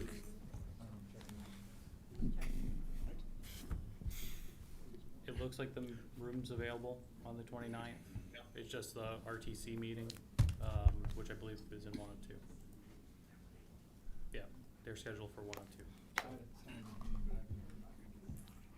so what do we need to do, Ken? Do we need to rescind the last motion or just make a new motion? I think in your motion, you can say that, just make a motion. Okay. It'll be clear on the Can we record, make a because it'll be the latest, the it'll be the 29th? last of the two motions. Sorry, I didn't say that. Go ahead and just make a new motion. It'll be the latter of the two motions, so it will supersede the earlier. I make a new motion that we hold a special meeting on June 29th at 7 o'clock in this room for the purpose of going over this application. Give me a second. Second? Any further discussion? All in favor, say aye. Aye. Opposed, abstentions? Okay, so be it. Thank you Good. guys for that. Thank you very much.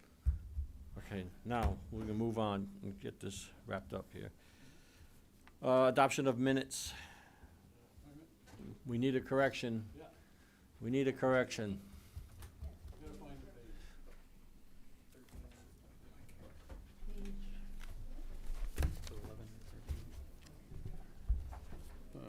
One correction on page 13. Motion made by Michael Yuko to just remove public hearing 4.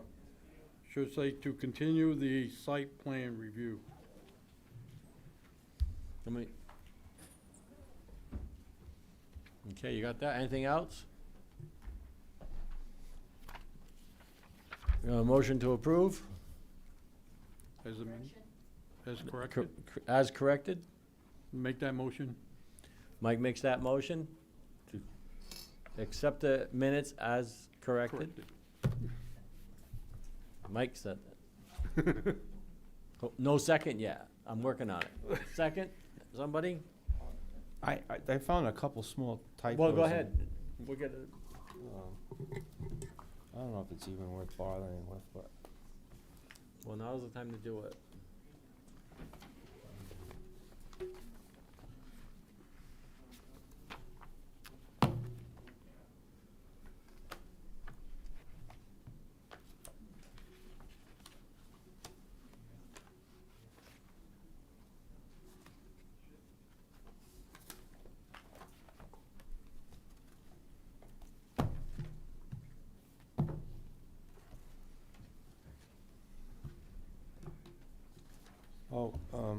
you know, to be honest, I didn't hear what the other correction was. It was the Page 13?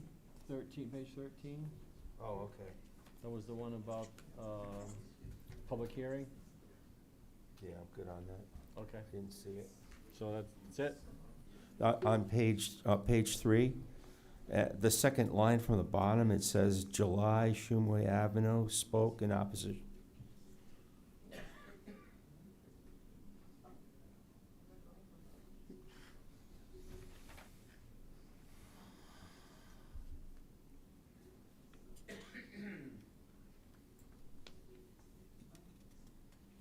What is it? Instead of a person's name, it says July Shumway Avenue. Shumway? Shumway spoke in opposition.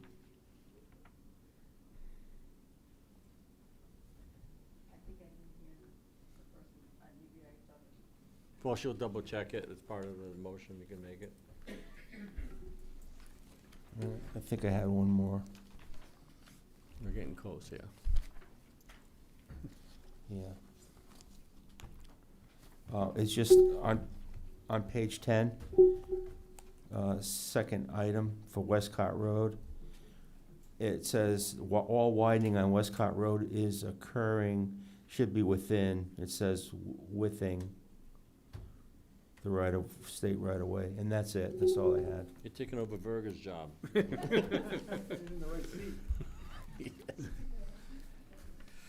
Okay. We got a motion to approve as amended. You want a second? I'll second. Second. All in favor, say aye. Aye. Opposed or abstentions? Okay. Correspondence, what do you want out of us? Sorry. Just a letter from Connecticut DOT. You've got the whole document there. So So- it's up to you. It's just for your reference. So we don't need any motions or nothing? No. Okay, department reports? The zoning board of appeals did meet. They approved a front setback variance for 96 Rogers Road due to the topography of the site. The only Wetlands Commission, they are still looking at the 3-lot subdivision for CJJ, as well as the Ryan Company's application. Ryan Company's application, they did close the public hearing and will be deliberating and looking at potentially rendering action on July 6th. So for just for format, I know a couple people have asked that question. Public hearing's closed, so there's no new comments that they can receive. Think of it like jury deliberations. They're not allowed to take in any more evidence at this point. So if anyone were to submit comments directly related to that, to the Wetlands Commission, they're not going to be posted. We retain them, but they're not part of the record for that public hearing. We're prevented from doing that. The last thing was the commission asked me to look at 195 Danielson Pike, a application in Foster, Rhode Island by Village Gas. It's a 20 pump gas station. It was a previous correspondence. As far as I can tell, the application is still pending. It's right over the line on Route 6. They're looking for a special permit as well as a front setback variance, I believe, to allow the gas pumps to be closer to the front setback. I did not see any legal ad on it. They had a hearing on the 3rd. I believe their next meeting is on the 1st. I didn't see their minutes online or anything, but their application does show as still pending. Okay, Economic, I'll defer my report until next month. Town Council? Yes, we are looking to replace John LaBelle.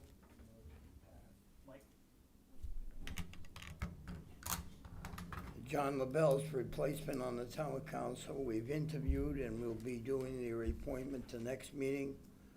The walkway between the Five Guys and Owen Bell Park, the council voted to keep that as a 4-foot wide dirt path and not have it paved.